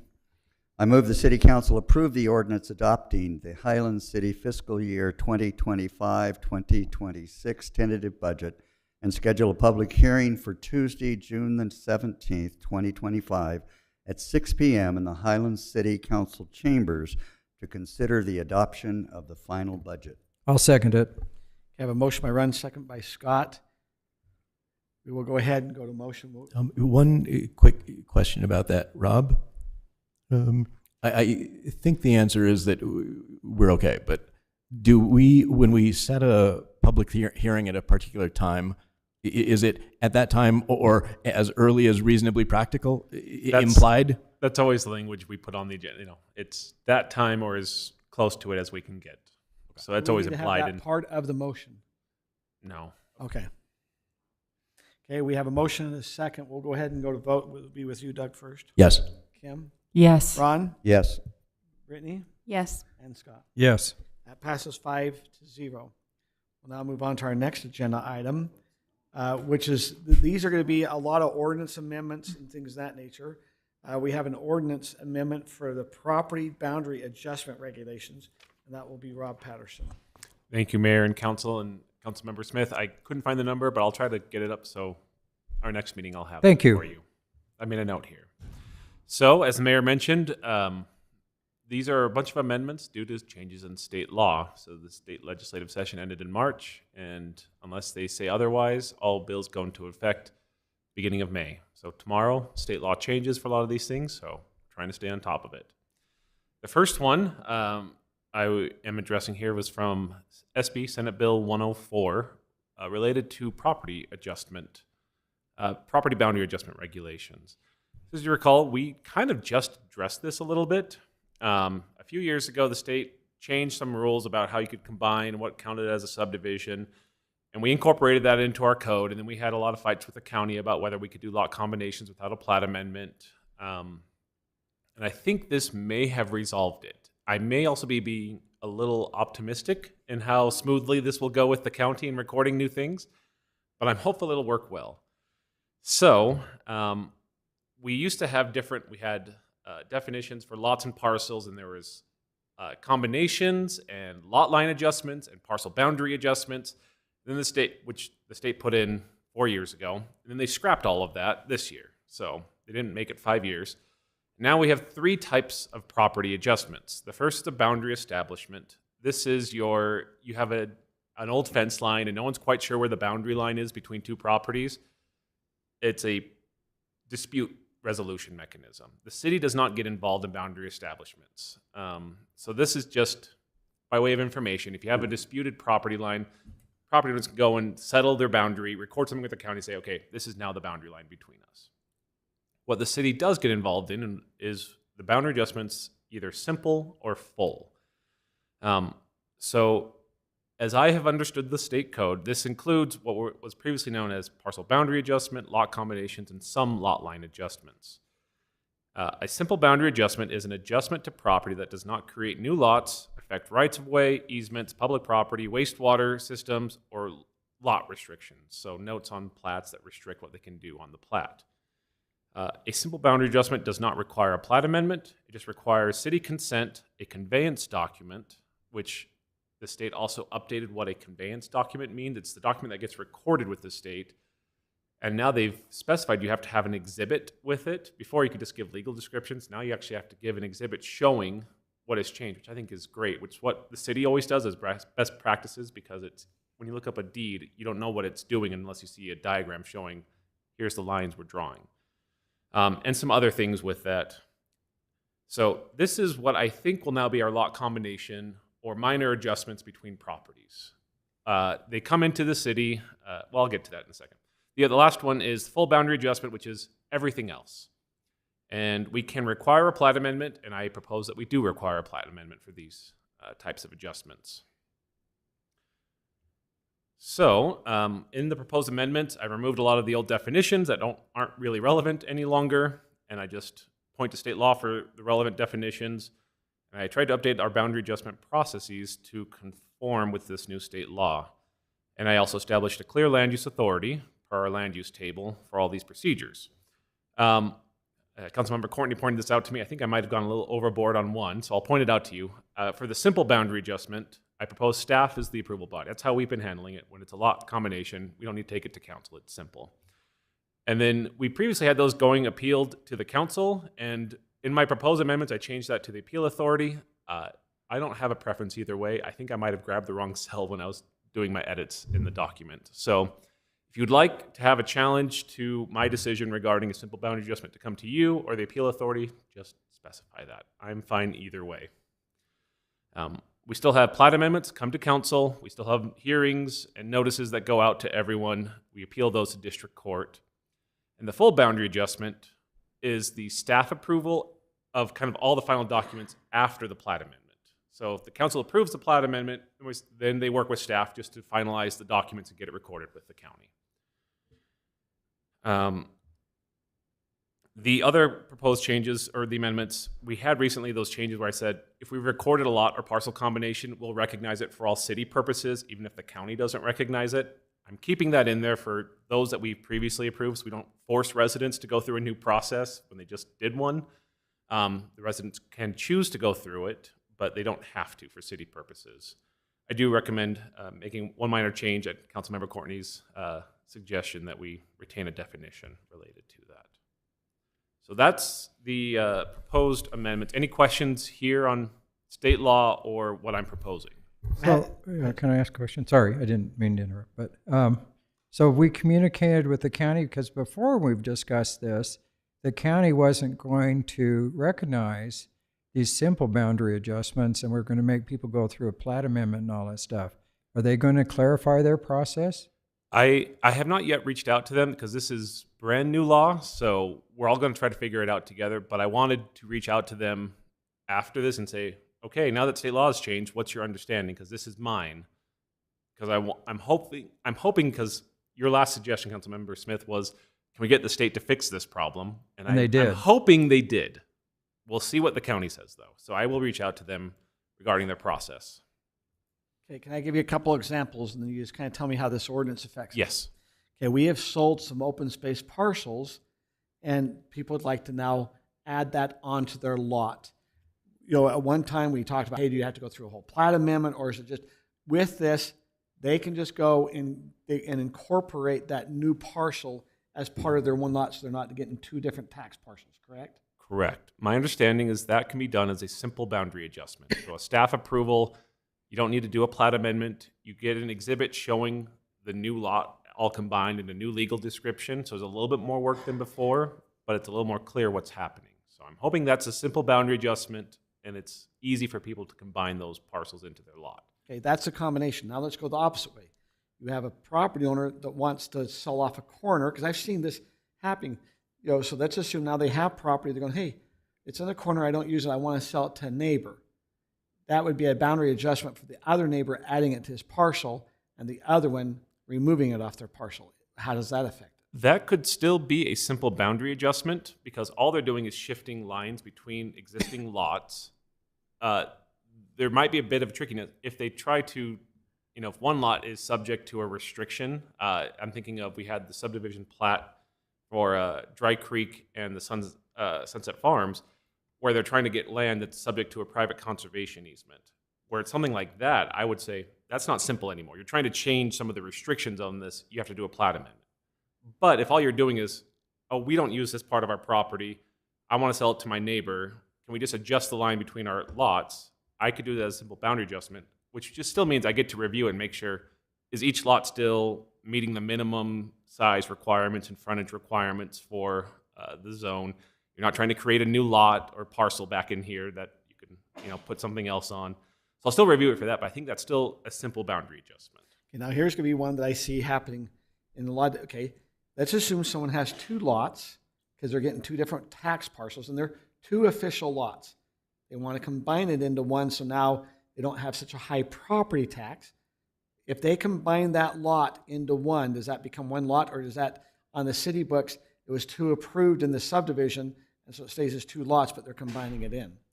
So we've had those come to council sometimes where there's been conservation easements, like Foxwood Estates is what I'm thinking of, where there's a lot of kind of trickiness with it.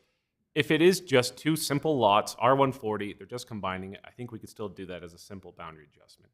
Now, it won't affect the public utility easements that are existing on the old lot line, but there's a separate vacation process they can do with us to get that taken Now, care of. because in Foxwood Estate, we've had some of combined lots. I was trying.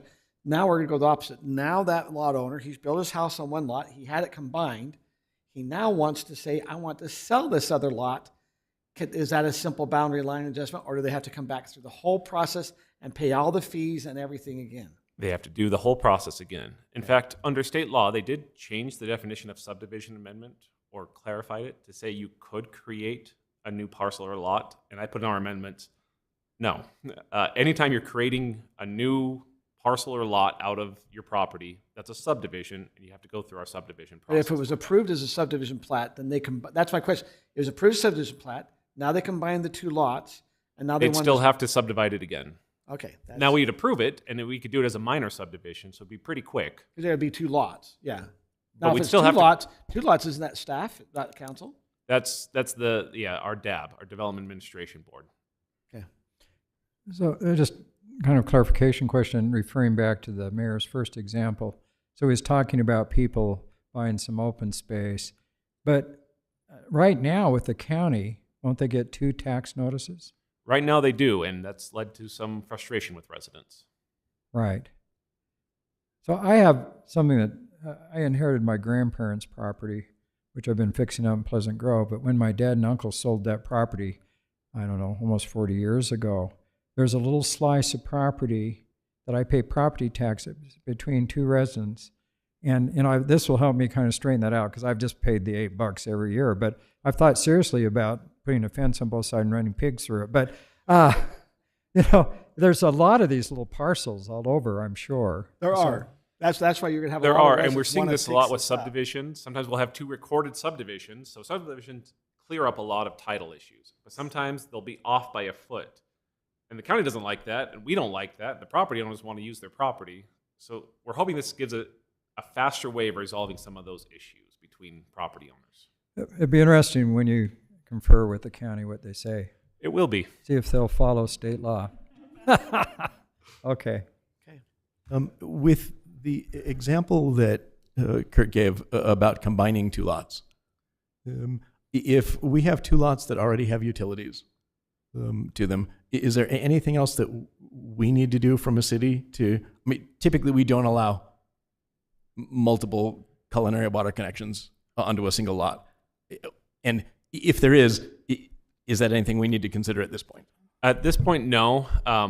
That's something actually I did want to talk to the council about at some point, is we've got a lot of requests for second utility lines and whether we should allow that or not. Right now, our practice has been, as soon as you're combining it, we say, great, you get to go cap off one of your PI and culinary lines. You pick which one and you get rid of it. And you have staff come out and inspect it to make sure you've done it properly.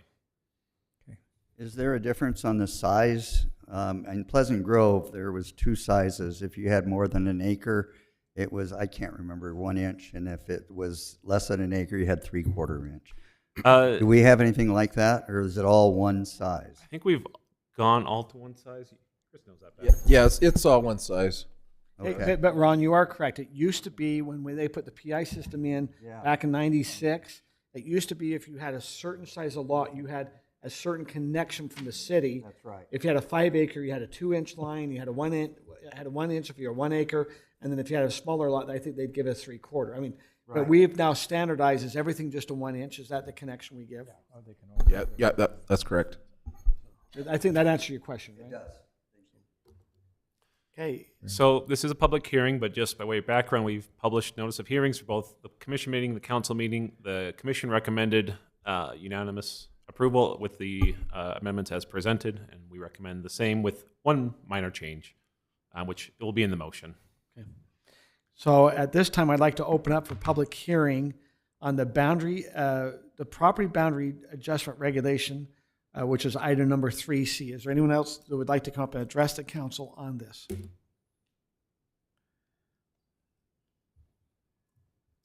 I'm Eileen Miller with the Utah Valley Home Builders Association. I have a scenario to present to Rob. So you've got two existing properties. Fence line's been there for the previously required 7 years. You've got a contention between the two lot owners because it's a boundary by acquiescence or it is an adverse possession situation. So the city gets involved and they issue a building permit for one of the property owners that actually encroaches on the other person's property. So having the building permit, the person that applied for it begins and constructs a dwelling on that, not a dwelling, but a structure over the property line. To remedy that, I believe there was a Supreme Court case where Dallin Oaks was actually the person who presented it. It used to be if a fence line had been up for 7 years, that becomes the new boundary. But they added a new requirement, which was who's ever been paying the taxes on that parcel. So now it's a 2-point issue instead of just a 1-point. So in that case, would that be a full or a simple? Potentially neither. It could be a boundary establishment. Okay. So, and you actually have two doctrines. You've got adverse possession, which is 7 years and pay property taxes, or boundary by acquiescence, which is 20 years and a mutually agreed boundary line. Doesn't mean you can't fight over it. Yep. But in that case, you would hope they would figure it out neighborly and come to a discussion and say, okay, here's the boundary, and then they do a boundary establishment, record a document there. Right. If they can't, then... Well, you're looking at a piece of land that is 97 feet long by 10 to 15 feet wide. The properties both have changed hands in that length of time, so it doesn't meet the 20-year threshold of either owner. So I was just wondering if either of those that were presented in this new piece of legislation could be applied to this. I know that court's probably the ultimate resolution, but it's interesting that when the city issues building permits that favors one property owner over the other, they become a party to that problem. To So, an extent, yes. Have Okay. we had the situation she's talking about come up where we've been pulled into this lawsuit because of the dispute over the property line and we did a building permit? We have had it not pulled into a dispute, but we've had disputes raised regarding setbacks and subdivision lines. Where should they be located, especially with old county parcels? And we've avoided it, fortunately, by saying the most recent one we had, the Pantos preliminary plat that came through, and basically every neighbor around was like, the fence has been here for 50 years, and you know all these things. And the planning commission just said, before you come back for final plat, go figure that out with your neighbors and then show us that you have the square footage for your lots. And then we'll give you the approval you want. And I think they've done that. And I've talked to some of the neighbors. what's really nice is that the county's just redone all their GIS, and they are crystal clear.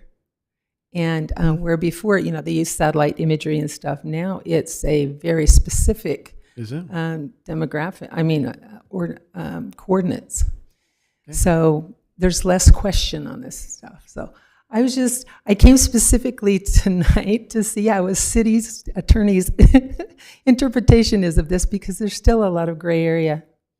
And it comes to when there is a dispute rather than having neighborly resolutions. So thanks. So, Rob, property lines, you know, what she brings up about fences or ditches. I mean, I know in the city we've had residents come and say, hey, there's been a fence here, or this is where the ditch was at, what we understood.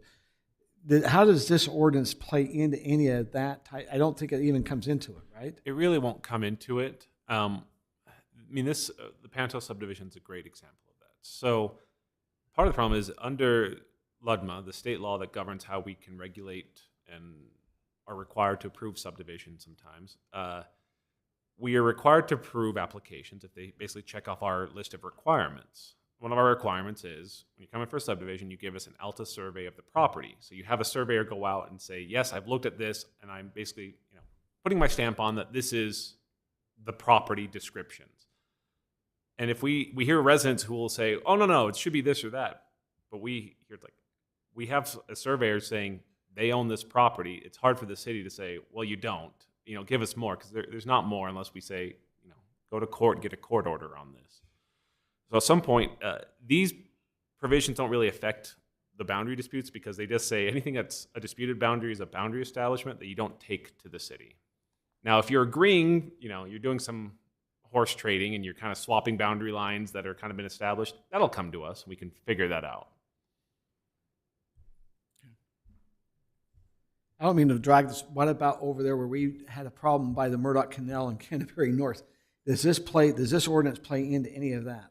No, that subdivision's why we require ALTA surveys. Okay. Well, and I thought we had one, but that didn't work out for us. So. On the fence, establishing it after 7 years, I had a piece of property in Pleasant Grove that I subdivided, that literally the fence over a course of 55 years was on a 3-foot retaining wall that was flood irrigated for alfalfa for umpteen years, and that fence moved over 8 feet onto my property. So the fence is established, but the fence moved. And I ended up doing quick claim deeds and reestablishing with a neighbor that I wasn't going to take. He literally had a barn on part of what was my property when we did the survey. But it's so easy to say the fence establishes it, but what happens if the fence moves? But as we're looking at this ordinance here, Rob, we're really just talking about boundary line adjustments. Anything where there's a dispute about fence, about boundary lines, this is not adjusting or even addressing any of that. Correct. And but it's interesting. It's a very interesting area area of property law.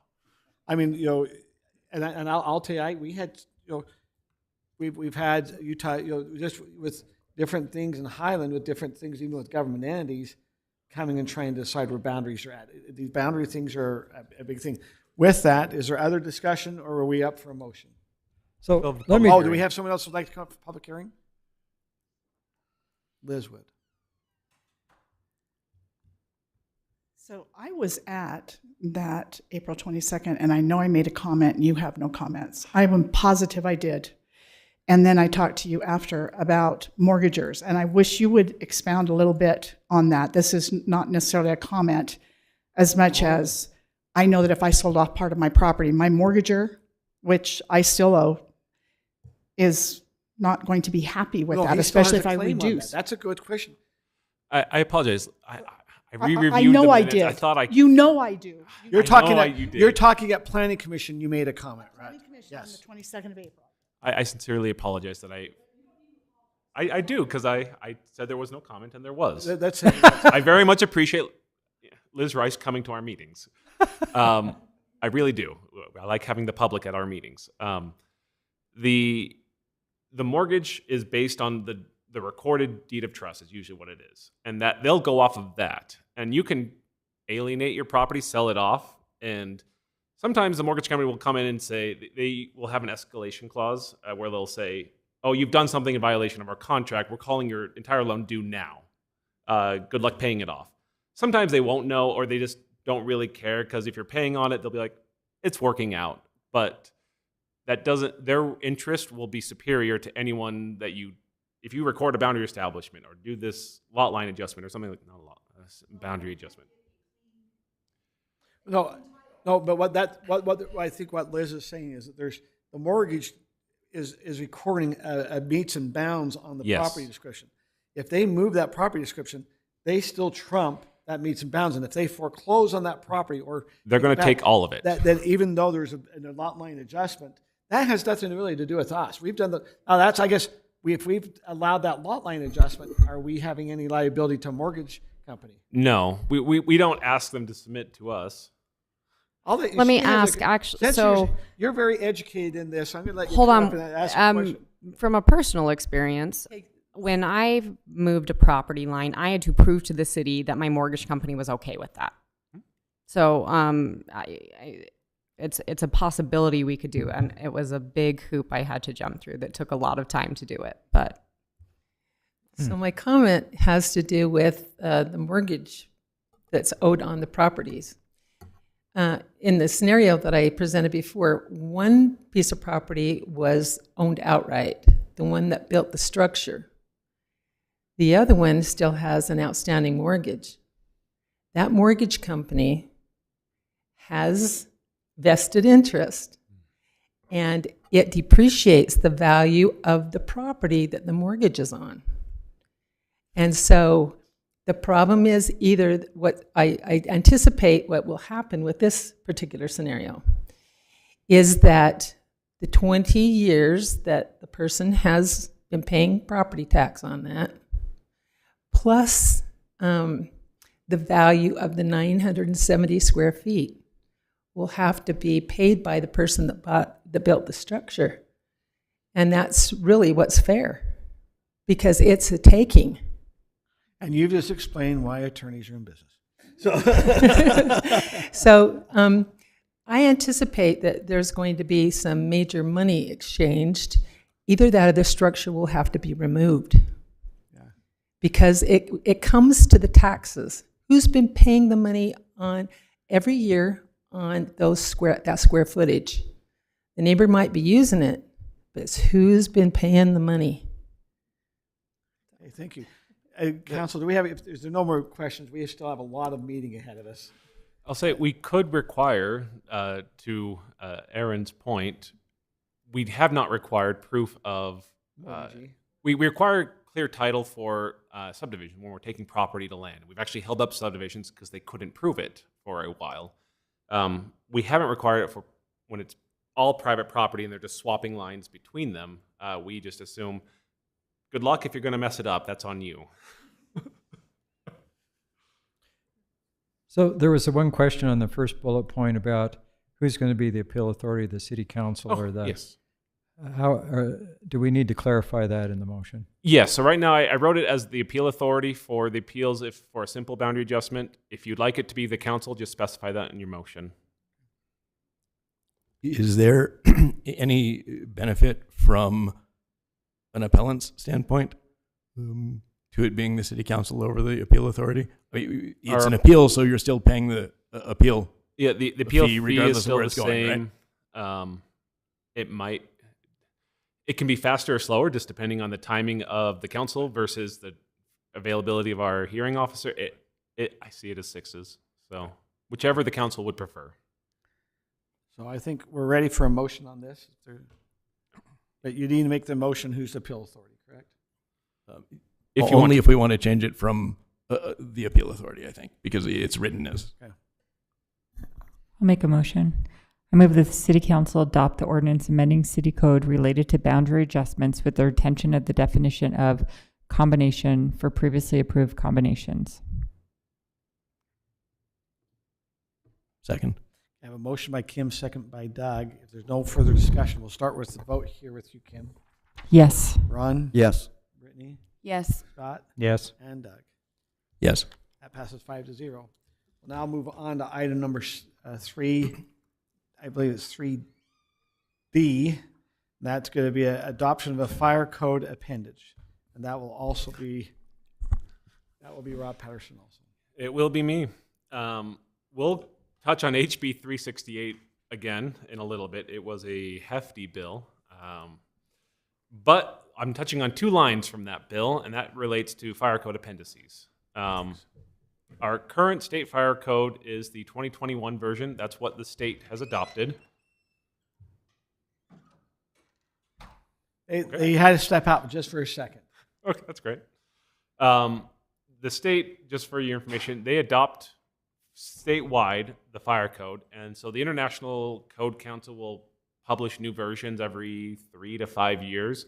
The state usually takes a couple of years to review the newest version to decide whether to adopt it and what amendments to make to it. So we're still on 2021, even though there is a 2024 version. That's the same with the building code, International Building Code, the International Residential All of Code, them. the Plumbing Code, et cetera, et cetera. Yep. There's newer ones out there that don't get applied until the state says do it. But we as a city could adopt. I know we can't. We cannot. We are required to apply the state construction and fire code unless we get. I thought Park City adopted it. Parks, and I know others. Well, yeah. Park City actually, if you look in the state fire code section, there's a section about here's the codes we adopt, and there's another section saying local amendments, and then they say local amendments for Park City, local amendments for Salt Lake City, because those cities actually petitioned to have changes to the state fire code or building code that apply just to those cities. Okay. That actually surprises me. I thought we had the ability as a city to say we want to use the 2024 International Building Code or Residential Code. We cannot do that. We don't. I mean, this point here is actually somewhat unusual in the sense of HB 368 added 2 lines that said a municipality may adopt and enforce any appendix of the International Fire Code 2021 edition. Okay. Prior to that point, we didn't have any authorization to specifically adopt or enforce those. And we don't have anything similar for building codes. So these are all appendices. So there's a fire code. It's very long. And there's many appendices to it. The most important one, at least I wouldn't say most important, they're all important. All parts of the fire code are important. But Appendix D deals with access requirements and standards. If you remember talking about the previous Blue Bison development, one of their big things they wanted was they needed 2 roads in order to have more than 50 units. That standard is in Appendix D of the fire code, which gives limits of how many units you can build before needing a second access. So we would like to adopt those now that we specifically can. Proposed amendments, there's actually 2 ordinances. One is for our municipal code, which talks about building code and fire code. The other is for a development code to then say, comply with fire code when you go to build. I talked with our fire chief, our fire marshal, and our building official. They said adopt them all. That's great. The nice thing about this, because if it is adopted at the city level, if someone comes in and says, this appendix or this provision doesn't make sense for us, we could revisit that at that time to decide whether we need to. But we would recommend adopting all of them as the baseline and then move forward from that. So with that, we held a public hearing. This one, I think Liz had actually stepped outside for this one at the Planning Commission, so she didn't make a comment on this one. You said she did or did not? Did not. Okay. But she might walk in and correct me, and I will eat my humble pie again. Quick. Okay. Is there questions you have before we go to public hearing? Seeing none, at this time, we will go to public hearing on the item to the amendment to the fire code appendage and land use and development code update and municipal code update. Is there anyone who would like to come up and address the council? The public hearing is now open. Seeing none coming up, we'll now close the public hearing and bring it back to council for a motion. Can I just ask a quick question? So when we adopt the fire code, is it the DRCU that enforces it basically? Yes. Most of the time it's pretty routine, fire spacing for hydrants and all of that stuff. Rusty Bybee is our fire marshal. He sits in our DRC and he'll review things. He reviews all our site plans. He'll double check the subdivisions to make sure they have the right access and turnarounds and all of that. So this is enforced during the DRC portion. So is it again enforced by the building inspector then? Yes. So he looks to make sure that they've met all the fire code things that they agreed to in the DRC when they got their permits. Correct. So like Right. a building comes in and it requires fire sprinklers. So that'll be a test that we have to have done. Our building official will go and make sure they've installed fire sprinklers in their homes and then have inspections and testing done on those so they work and get that before they can pass off the home. So we do enforce it. I'll make that motion, Mayor. So I move that the Highland City Council adopt the 2 ordinances amending city municipal and development codes related to the adoption of fire code appendices as described in the agenda. I'll second. I have a motion by Scott, second by Brittany. We'll go ahead and we'll go to vote on this. Ron, we'll start with you. Yes. Brittany? Yes. Yes. Doug? Yes. Kim? Yes. 5-0. Now move on to the next item, which is Why does Kim always come up as not voting for it? That's what happens. Okay. We'll now move on to item number 3E, which is a public hearing and ordinance of the procedures for classified and approval of the new business use. Thank you, Mayor. Again, no state law, but as a bit of background, I read this new state law and I was a little bit worried at first, but then I realized we kind of do this already. In our professional office and residential professional zone, we have a list of conditional uses that we allow. And then we have a provision that says, essentially, if your use isn't in that list, come talk to us, and we can decide whether to allow it or not. For example, this is the PO zone language. Any use not expressly listed as a conditional use shall be evaluated to determine if said use is consistent with the intended use of the zone, compatible with other listed uses, and compatible with the uses of adjacent properties. So we kind of have already been doing this. So SB 179 requires cities to create a process to classify a use and to potentially approve a new use. So I'll just get to the examples. So classification is a request saying, my use isn't exactly one of the things you've listed, but it's pretty similar. Do you think it should be allowed? So, for example, you all got an email a little while ago for the Contrast Nordic Spa that went in. Their use is for a health and wellness spa. The C1 zone does not permit specifically health and wellness spas, but it does permit personal services such as barber, beauty shops, and tanning salons, and also allows medical offices. So when I look at that, I say, health and wellness spa, that really aligns with those uses. It's very similar to those things. It's not really prohibited anywhere.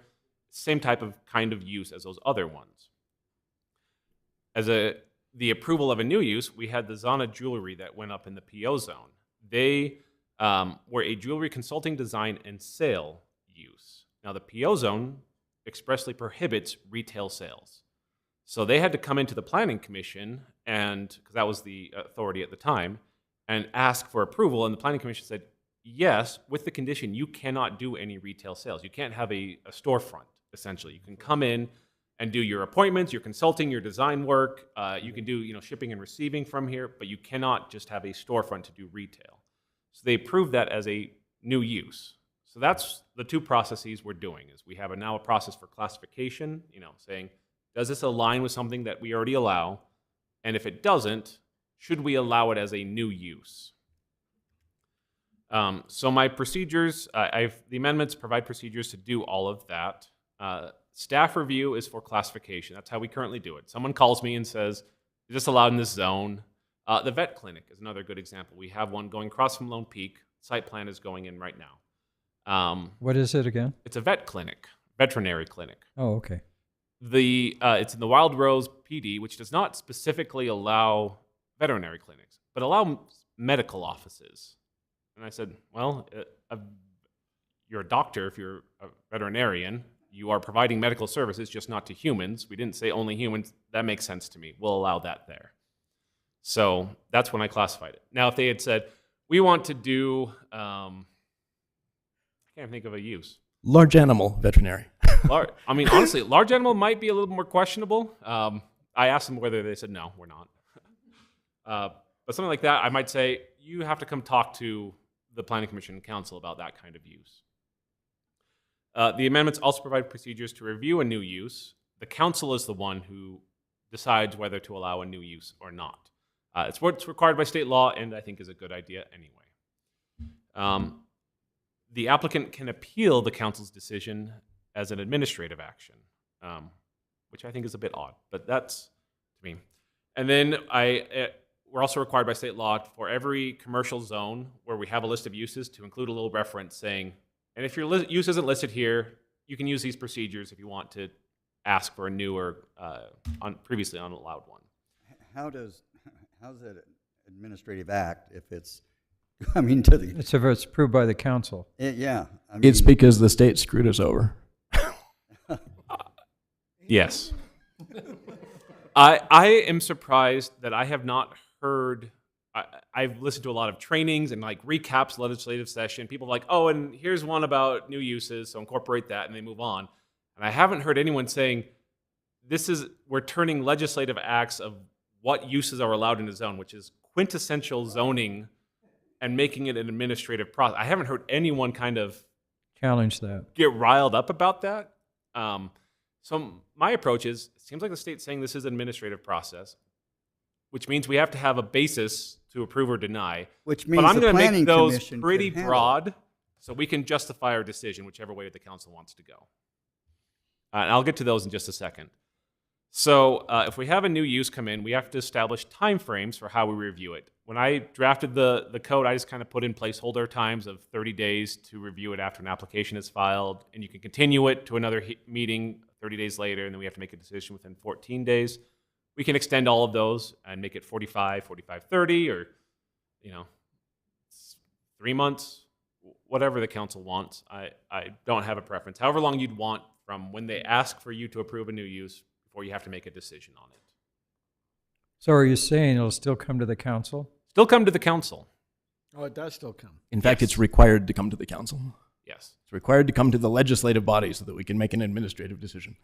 Well, an administrative decision, if it was an agricultural use that had cows on it, and now they want to put a hamburger stand, taking those cows, now making a hamburger stand, is that not a permitted use? I mean, based off what we're seeing, it's the same. It's only for commercial zones. Yeah. So if any zone that's residential, this doesn't apply to it. We're not suddenly saying in residential zones you can apply to open your gas station on the corner. That doesn't work. And then so I was trying to think of all right, what criteria do we want to use to decide whether to allow a new use, and how many of them can I come up with? Was kind of my goal. So I came up with a list of 7, 8 things that we would look at or have the council look at in deciding whether to allow a new use. That's not one of those that's expressly listed in the code. That is compatibility of the proposed use with the plain language of zoning regulations related to existing land uses. My thought on this is like the PO zone, where it says absolutely no retail. Someone says, well, I want to put in a convenience store. Say, the plain language of the zone says no on that. Compatibility of the use with the intent and purpose of the potential zones. All of our zones have a little statement at the top saying what the reason for the zone is. So we want to make sure it aligns with that. Compatibility of the proposed business use with the general plan. Compatibility with the uses of adjacent properties. So what is the impact it's going to have? Then I kind of expand on that with the nature, scope, and impact of the proposed use compared to existing or allowed uses. Whether the proposed business use is expressly permitted in another zone. My thought is, if we said it's fine over here, but we didn't say it's fine over here, that suggests it shouldn't be fine over here, because we allowed it somewhere else, which says go over there for that kind of use. And then whether the use is expressly prohibited. We have a list of, in almost all our zones, saying you can't do the following things here. So if it's anything close to that, it's still a no. I'm open if you could come up with any other things you might want to base a decision on. I was trying to make these broad enough so that if the council thinks this really doesn't fit this zone, you have a good code basis to say no to it. Rob, do you think that state decision was intentional? And if so, what was the reason behind it? Any idea? I don't know if it actually was intentional, because it wasn't the language that's going into the state code was not written in a way that really matches how legislative administrative decisions are discussed in state law elsewhere. It feels like someone wrote this and said, this is a good idea because I'm having a hard time getting uses approved. I can see some cities, and I've worked for some cities, they said, if your use is not exactly word for word what is in our list of allowed uses, it's a no. So if we said medical offices such as, medical offices including doctors and psychiatrists, you say, well... And veterinarians. Yeah, but we didn't say veterinarians. They'd say no. Or if they, redo, whether you count it as medicine or not, chiropractors or something like that, you'd say, unless it says chiropractor in there, it's a no. So I can see someone saying, well, let's loosen that up a bit so we allow a process for this, and then didn't really see how this was changing zoning for uses in zones. So I don't think it was intentional, but that's the effect. Yeah, my personal take is that it wasn't intentional, because I think the whole thing reads very much as legislative until you get down to and you can make an administrative appeal. Yes. I mean, I read that bill multiple times being like, this is a legislative action. Why are you making this? This is legislative. Like, how are you changing zoning? And why is no one else talking about it? So I feel like I'm the only one who thinks this is weird among the community, but we'll see if as more cities start adopting this, whether we get more questions about it. Okay. Anything else here you need to? So we basically have to adopt this. Yes, it specifically says cities shall adopt land use regulations to do this. Now, you have a comment here in Planning Commission about someone.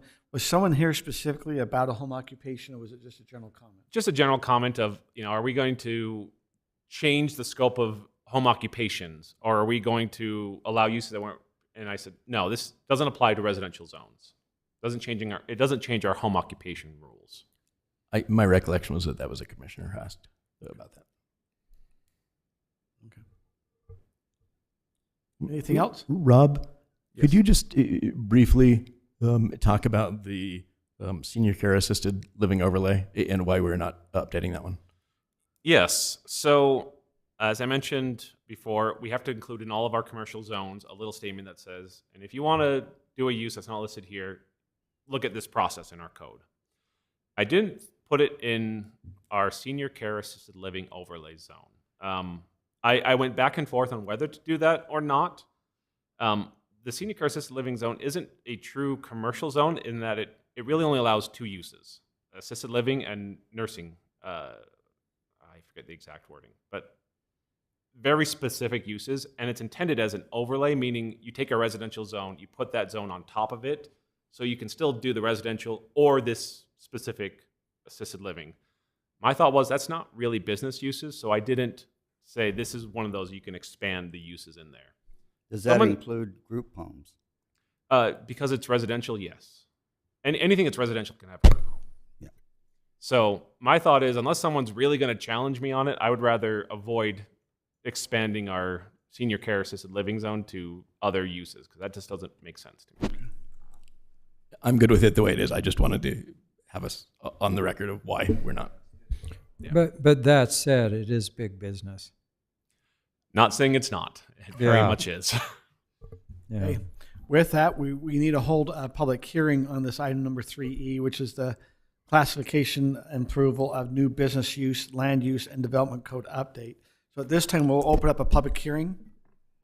Anyone like to come address the council on this? I am seeing a line not forming, so we'll now come back. I will come back to council on this for a motion of further discussion. With regard to the times that were listed on, I think it was 3 slides back, I would like to go for 45 days instead of 30 for those two. Right. And the reason for that is there are odd cases where there's longer than 30 days between council meetings. In a case where we only have one meeting in a month, if there are 5 Tuesdays, we run past 30 days. Which has happened recently. Yeah, true. Okay, do we have a motion? Go ahead, Mick. I move that the City Council adopt the ordinance amending City Code related to classification of business uses with changes to the timeframes to be 45 days for a hearing and 45 days for a continued meeting. And 30 days for a decision? Do we have to put that or is that? I'm okay with changing that if people want to. I'm also okay with it at 14. I'll second it. Okay, are we seconding keeping it 14? Or is that your motion's keeping it at 14? As I made it, it's keeping it at 14. Okay. And we have Doug that made the motion, and we have Scott that seconded it. So, okay, with that, we'll go ahead and we'll go to vote. We're going to start over here with Brittany. Yes. Scott? Yes. Doug? Yes. Kim? Yes. And Ron? Yes. That passes 5-0. And before we move on to the next item, if I could just quickly mention that I will be getting in touch with our representatives, and I hope that others will be as well, to get the matter of not listed or new uses changed back to a legislative decision. I do believe that was an oversight on their part, and that is just unreasonable for zoning changes to be administrative. So you're going to work with our representative? Okay, we'll now come in. We now are going to go on to our next item, which is item number 3G, which is an ordinance dealing with golf cart ordinance and this will be. You skipped one. Oh, did I skip the land use at that? Sorry. Okay. Yes. I'm sorry, skipped F, which is going to be a public hearing and ordinance land use regulations update per HB 368. I'm sorry, you are right. I didn't have a more specific title for this because this bill is like 10,000 lines long and changes so much, which is great.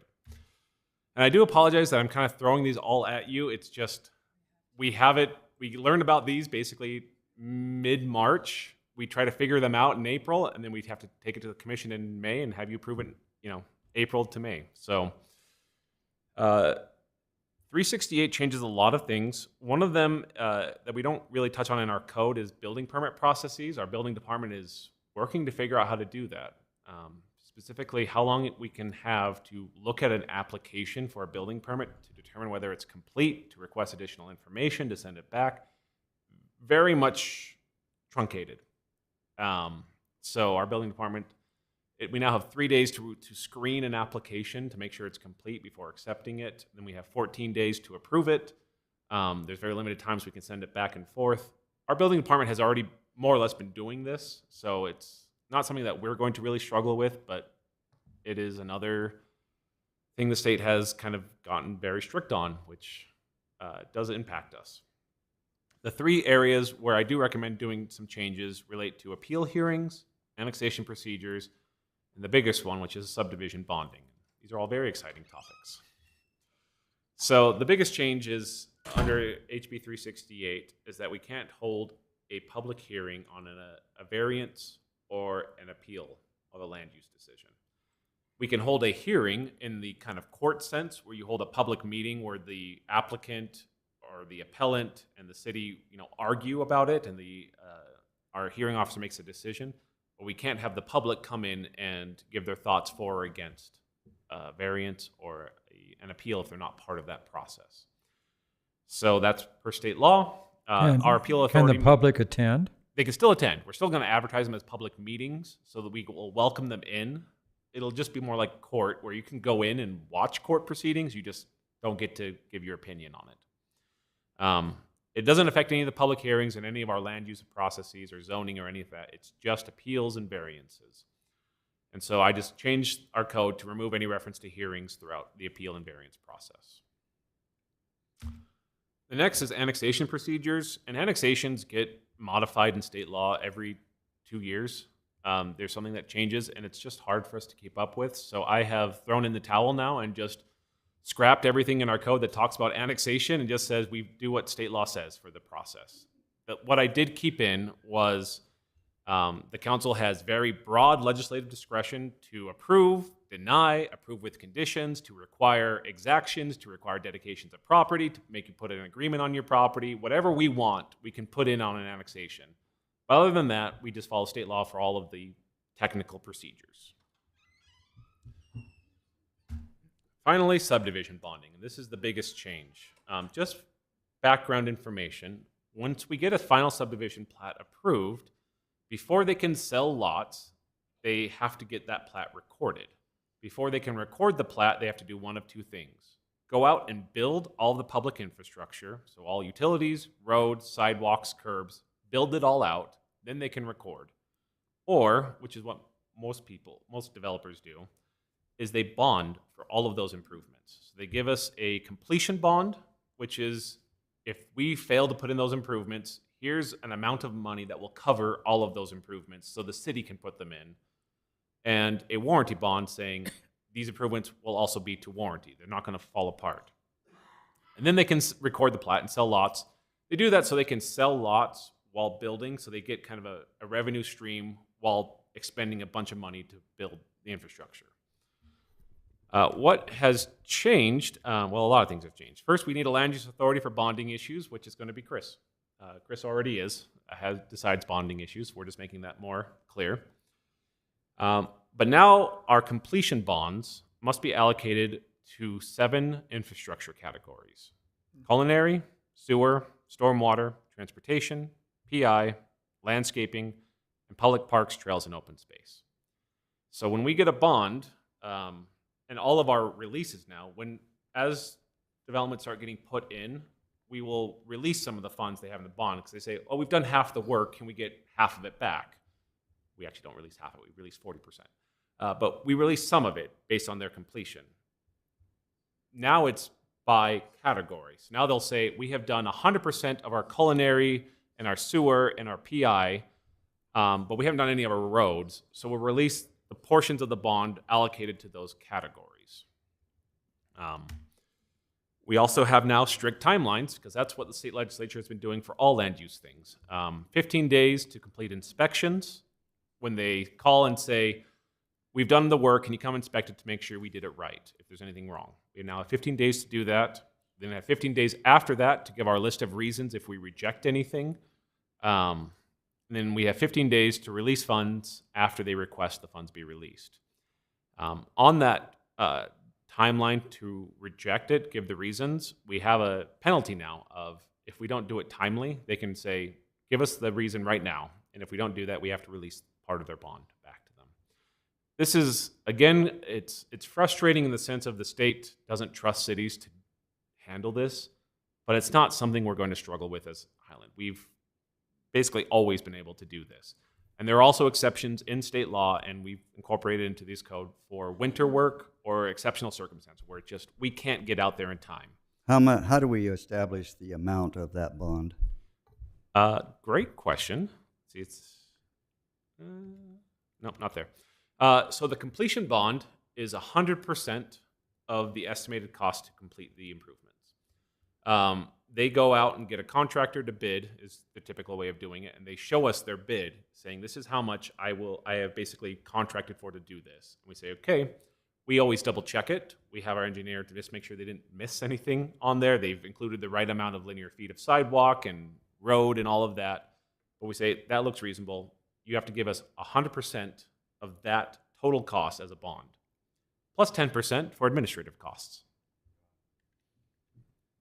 Now, what about the timing? Because my own experience is on a fire hydrant that had to go in, I had to bond $500 that they kept for 3 years in case where they cut into the road that failed or something happened. That $500 was to cover that. Probably wasn't legal. Wasn't legal. Yeah. Welcome to. We have 1 year. So our warranty bond. So we used to previously, and for the last, I don't know how many years or decades of this, when you gave your completion bond, you also gave us the warranty bond, 10% additional at the same time. Now the state says, no, you can't require the warranty bond until warranty begins, which is a 1 year period after completion that we say, let's make sure nothing fails in here, and then at the end we'll have you fix anything that falls apart. So now that 10% we only get at the very end of this. This is another bill that I think was drafted by someone who isn't as experienced with dealing with land use things, because they didn't quite mesh up a lot of the concepts, but we're going to figure it out moving ahead. We release completion bonds down to 90% of their total, and we're supposed to keep 10%, which I think is supposed to be the warranty bond, but they don't call it that going forward. We do get to now keep that administrative fee until the end, though, so that's a nice change. The other biggest change, and I've talked to David about this, and it's the one that I think it's going to hurt cities a lot. We have to deposit cash bonds in an interest accruing account and then return the interest back to the person who gave the bond, which makes sense as a kind of like high level thing. Great. Problem is we're holding, I don't know, dozens of bonds all in an account. We have a lot of cash bonds. We have to then track interest for all of those and allocate that interest between everyone based on when they gave us the bond and when we're releasing it, especially if we're releasing it multiple times in partial increments. We've always allowed the easiest forms of money for us to get are a cash bond or a letter of credit, which is the bank gives us a letter that says, we have this amount of money at the bank. If you give us this letter, we will give it to you. Very easy for us to get.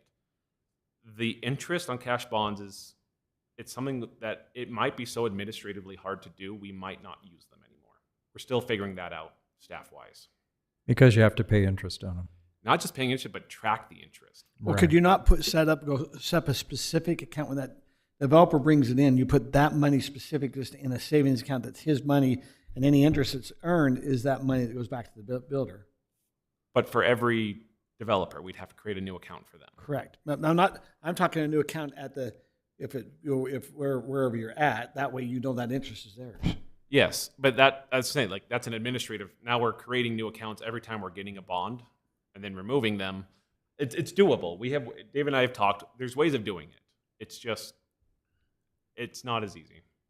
So, any questions about that? It sounds like you almost have to hire someone else to do that. It's so complicated. So Because David isn't busy enough already. Yeah, but he's really busy. So one question I have. So, 20 years ago when a lot of the open space neighborhoods were being created, there was a lot of complaints from the people who bought lots in those areas that the infrastructure and some of the bonds weren't held, or the developers weren't held accountable and all that stuff. So I'm talking about 20, 25 years ago. And then we had the big recession of 2008 through 10, where we had some developers go bankrupt. So what happens if you've got someone that's got part of the infrastructure in, we've released part of the bonds to them, they perhaps sold some lots, because you're saying this is set up so they can sell lots, and then they go bankrupt and don't finish the rest of the infrastructure. What happens then? Because that's how we acquired the Highland Family Park, as the developer went bankrupt, I think, if I remember the story. So, one of the very first things I worked on as a new attorney was this exact issue, because we were still dealing with the fallout of the 2008-2010 recession in 2015 when I started. So it's tricky because, to Councilmember Campbell's point, we get a bond of 100% of all of the costs. Right. The problem is, by the time we go to, if we need to collect on it and install it, it's 2-3 years later and costs have gone up 10, 15, 20%. So Right. we can't finish it off. If we have to do that, we essentially have to prioritize how much of this can we do with the bond, and do we want to spend city funds to finish the rest, or do we? One of the things I worked on before was essentially the city used the bond to build fire access roads, because that's about all they could do. They couldn't build real roads, but they could get access to the homes. And then a lot of the lot owners complained and said, "City, you've ruined this for us." We said, "We didn't have the money. We had enough to do this, and that was it." Because we didn't have the money in 2010. Yeah. There's times where it'll come down to we would have to make prioritizations of what improvements to finish. Health and safety is first, and then everything else falls after that. Now, I haven't ever had to collect on a bond for Highland City. We've always been able to figure it out. There's some bonds we've been holding for a long time. One of the things I have on this slide is we're going to be looking at enforcement procedures of, either get them moving to finish the development or figure out how we release the bond and call it due. It's hard because if we call it, then we have to go finish it, and it's always going to be more expensive for us than it is for the contractor. So it's something that we're looking at internally. So you might see more amendments coming down that address some of these things as we figure out how to cope with these new. But it's a great question, Councilmember Smith. It's hard, and we don't have the money to finish private development. We just never will. Thank you. Yeah. So as I mentioned, we're going to try to look internally, staff-wise, see if there's any other changes we make. Like talk enforcement of bonds and timelines, whether to keep cash bonds or move to a different form. The other form we might adopt is surety bonds, which are, it's funny, we always talk about these as bonds. None of them are actual bonds. It's a cash deposit or it's a letter of credit. There is a bond called a surety bond that we might actually accept for our bonding. What's the advantages? A surety bond is kind of like an insurance policy. It's good, except it's just harder to collect on because it's kind of like sounds insurance. like insurance. It's basically insurance, which is why we don't like it. Because if we have to go collect it, we have to go fight with someone to give us the money. I remember trying to call a surety bond due, and they're like, "Well, the developer says you can't collect this." And I had to explain, it doesn't matter what the developer says. The developer abandoned this project 5 years ago. We're going to collect the money. So surety bonds have that risk. But we don't collect them all that often, so we're kind of weighing the pros and cons of whether to allow that or not. On the certainty of inflation and the option, the potential that any given project 2 or 3 years down the road could fail and we're going to have to complete it and we don't have enough money, are there any cities that have required a bond to be 120% or 125%? They would love to. But they can't. We can't under state law. State law says exactly how much we can collect. The certainty of inflation would seem that that should be an option for us, but if it's Well, it's not, like not. our property tax is not indexed to inflation either, unfortunately. Yeah. So I don't have any comment, but I'm happy to answer any more questions about this. We've tried to comport with state law.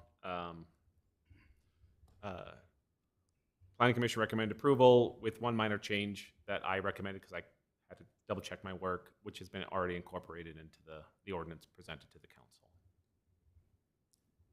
Rob, I've got one question about warranty bonds, and then a thought that came up with regard to completion assurances.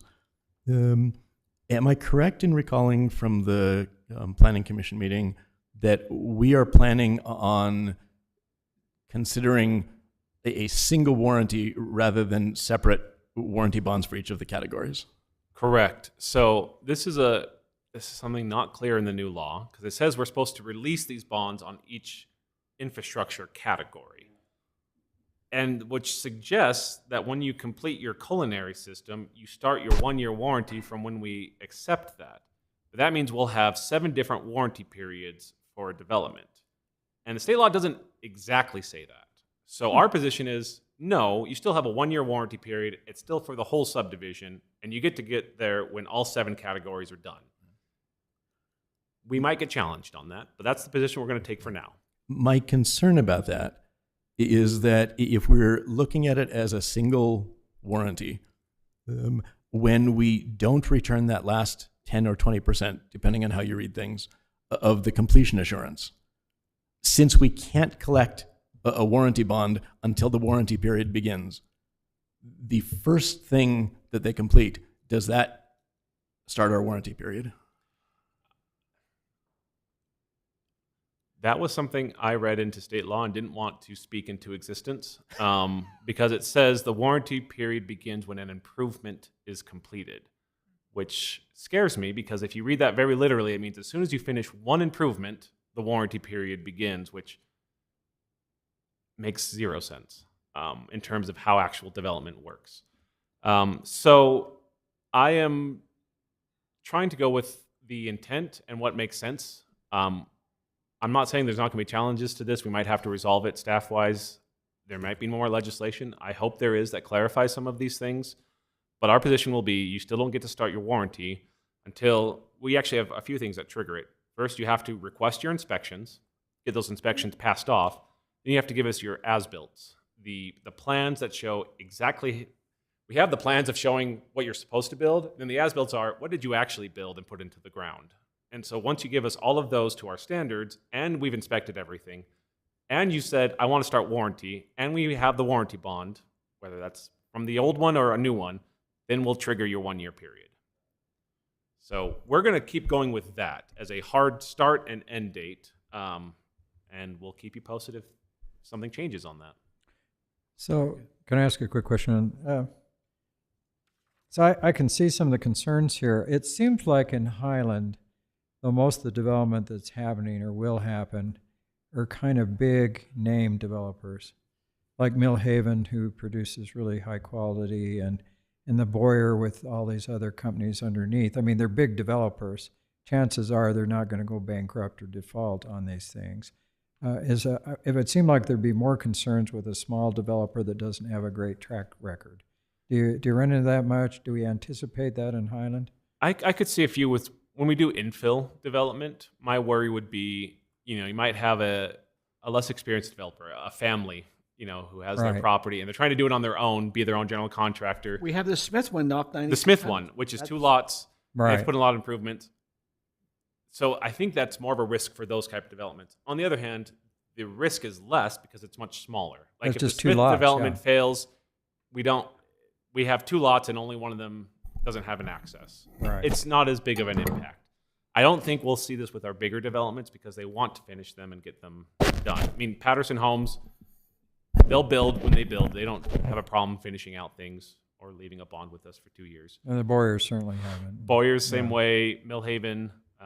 I do worry about the smaller developers, but likely a correspondingly smaller risk with them. Okay, thank you.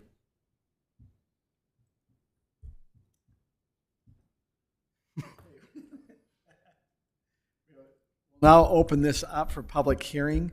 It will be number 3F, which is a public hearing for the land use regulation updates per HB 368, dealing with the bonding and bond release. Would anyone like to come up? Public hearing is open. Public hearing is now closed, and bring it back to council for a motion. I'll make that motion. I move that the Highland City Council adopt the ordinance amending the City Development Code to conform to HB 368 as recommended by the Planning Commission, as well as the information we have from our city attorney, planning commissioner, and the agenda. How's that? I'll second. A motion by Scott, second by Kim. I'm not sure where we're going to start, but we'll probably start here with you, Scott. Yes. Doug? Yes. Kim? Yes. Ron? Yes. And Brittany? Yes. Okay. We'll now move on to our next one, which is 3G, an ordinance. This does not have a public hearing. This is dealing with the golf cart ordinance. It was asked to be put on by council members. I know that you have. Can we have a quick break by chance? How about, you want to do is 5 minutes enough? 10 minutes? 10. Can we have 10? It is 8:30. We'll come back at 8:40. Okay.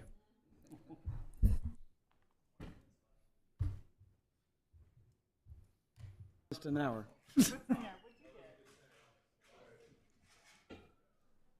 Okay, we'd like to welcome everyone back to the Highland City meeting. It's at 8:41 at this time.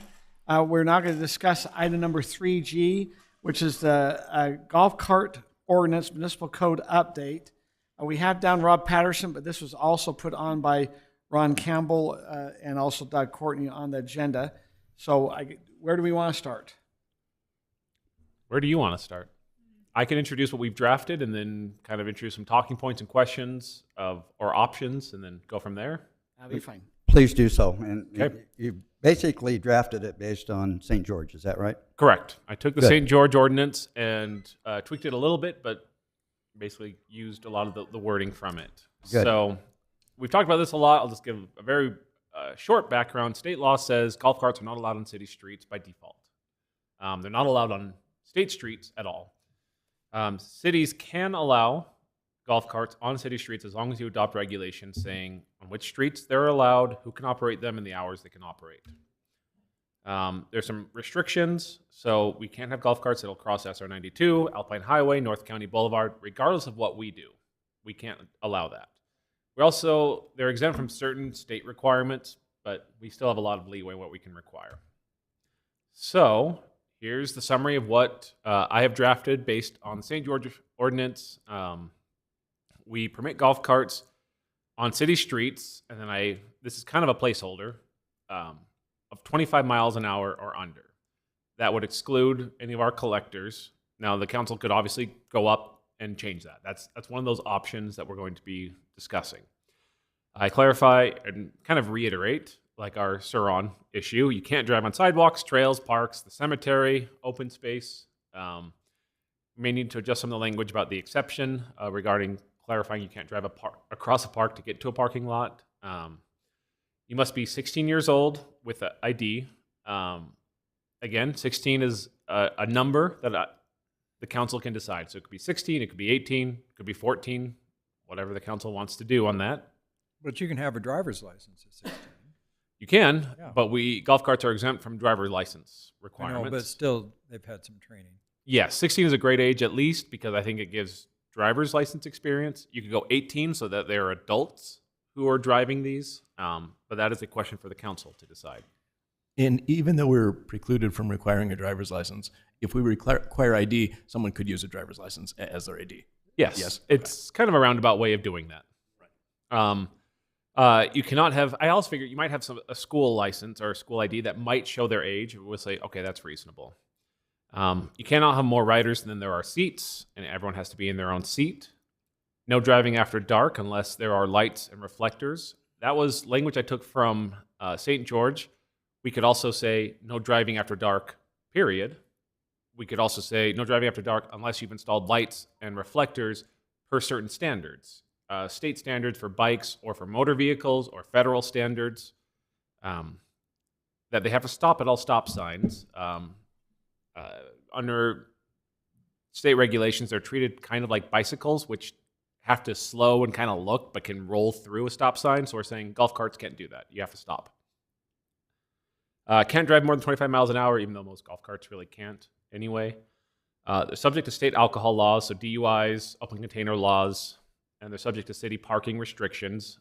So anywhere we say no parking, that means no golf carts either. Property owners can restrict. So a church or a school or a business or a homeowner can say, you can't drive a golf cart on our property. They're not allowed here. And then the default is we have these as infractions for violations, which is the standard for kind of moving vehicle violations. Do we have the option of making it a misdemeanor if we choose to? You do. Okay. You can go up to a Class B if you want. So do the golf carts have to be insured? They do not have to be insured. In fact, they're exempt from insurance requirements as a motor vehicle. Okay. Even though the state law exempts them from insurance requirements, it's not the same as the driver's license requirement in that we could require you to have a golf cart insurance policy. Yes? I think we could require it. We would say it's not like you have to have proof of like your car insurance. We could say you have to have some kind of endorsement on your homeowners or something else that covers this golf cart. We could require something like that, separate from the state saying requirement. that I just wanted to understand for sure what we can, what we can't. We could basically all of the state restrictions say you can't do this per state law are very specific to the state requirement. We can do our own thing that accomplishes much of the same goal if we want, however.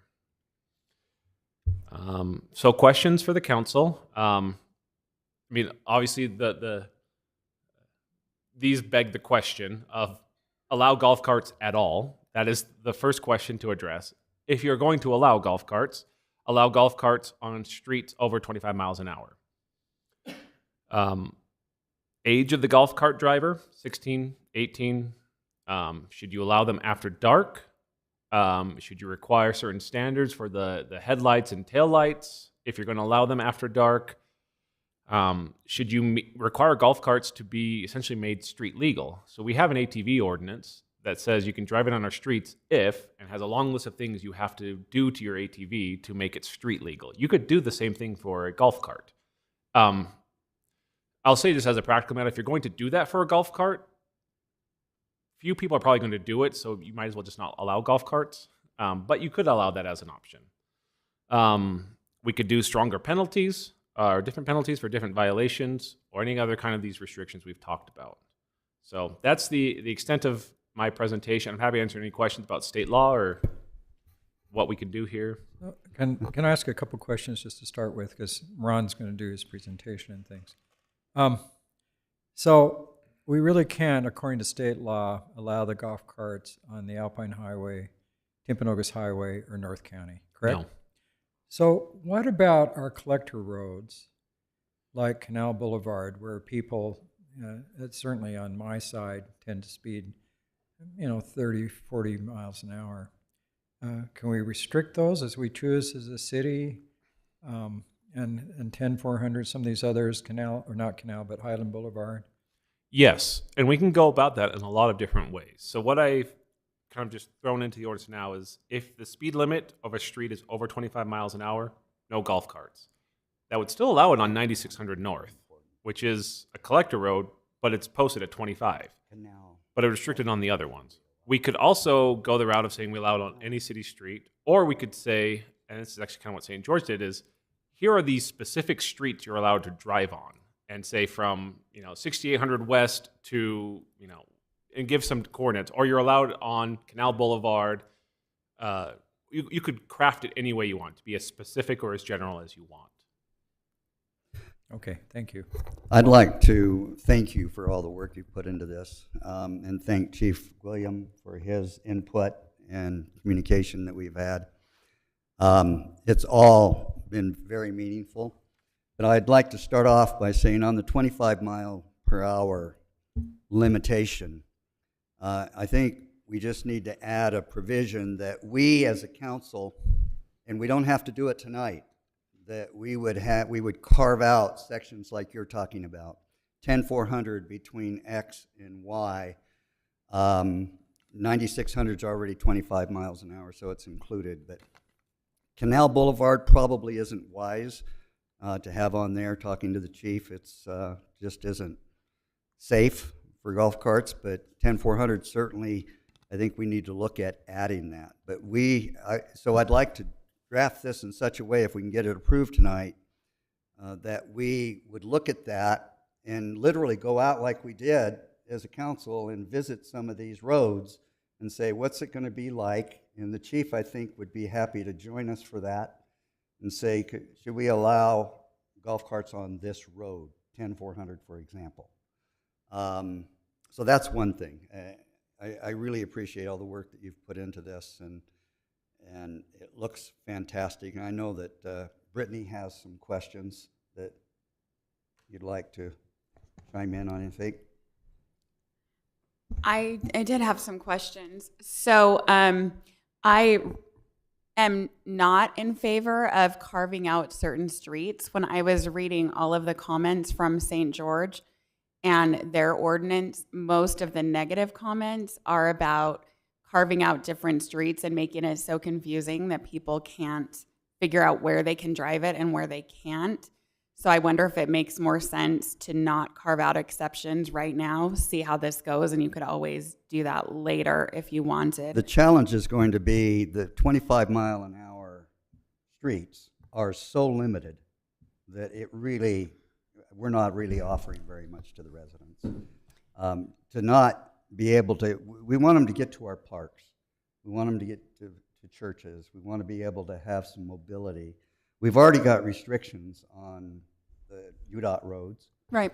I understand. I understand. I'm just telling you what my point of view is, and the comments that we got from almost everybody were that they want to be able to drive around their neighborhood and they want to be able to drive around like to church. So this to me would accomplish that. So, I mean, open to discussion. I know that everybody's going to think something different about that.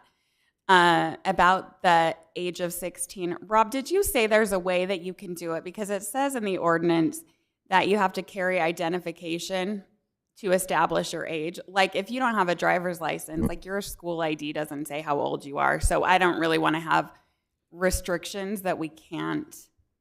I would like to say you have to have a driver's license, but I know we can't say that. But this doesn't work, I don't think. I know you can get a state identification that's not a driver's license. Again, this is up to the council whether to impose this kind of restriction. We could just have an age restriction on there and then enforce it as we can. But so I think what I'm hearing from everyone is, and I want to ask Chief, how do we even enforce this? Once you put this in, or we say they're 16, you look at the kid, you don't think he's 16, but he could be. I mean, it's like you said, are they on a 25 mile an hour road? I think this is what you're getting at. You got to keep it so if we're just letting it be a free for all, then because the police won't. The question is, what will the police enforce, and how do you enforce it with restrictions versus what we're trying to put in and try to work through? How do they enforce it in St. George? Well, they must not have been. And I'm just going. They had an accident in St. George. They had a 12-year-old that was on a golf cart. They hit a 9-year-old just 2 days ago. Yep, yesterday. That's what, I mean, we can say that. We've had an accident in Alpine where they restricted. We've had an accident in American Fork where it's restricted. We have accidents on golf carts.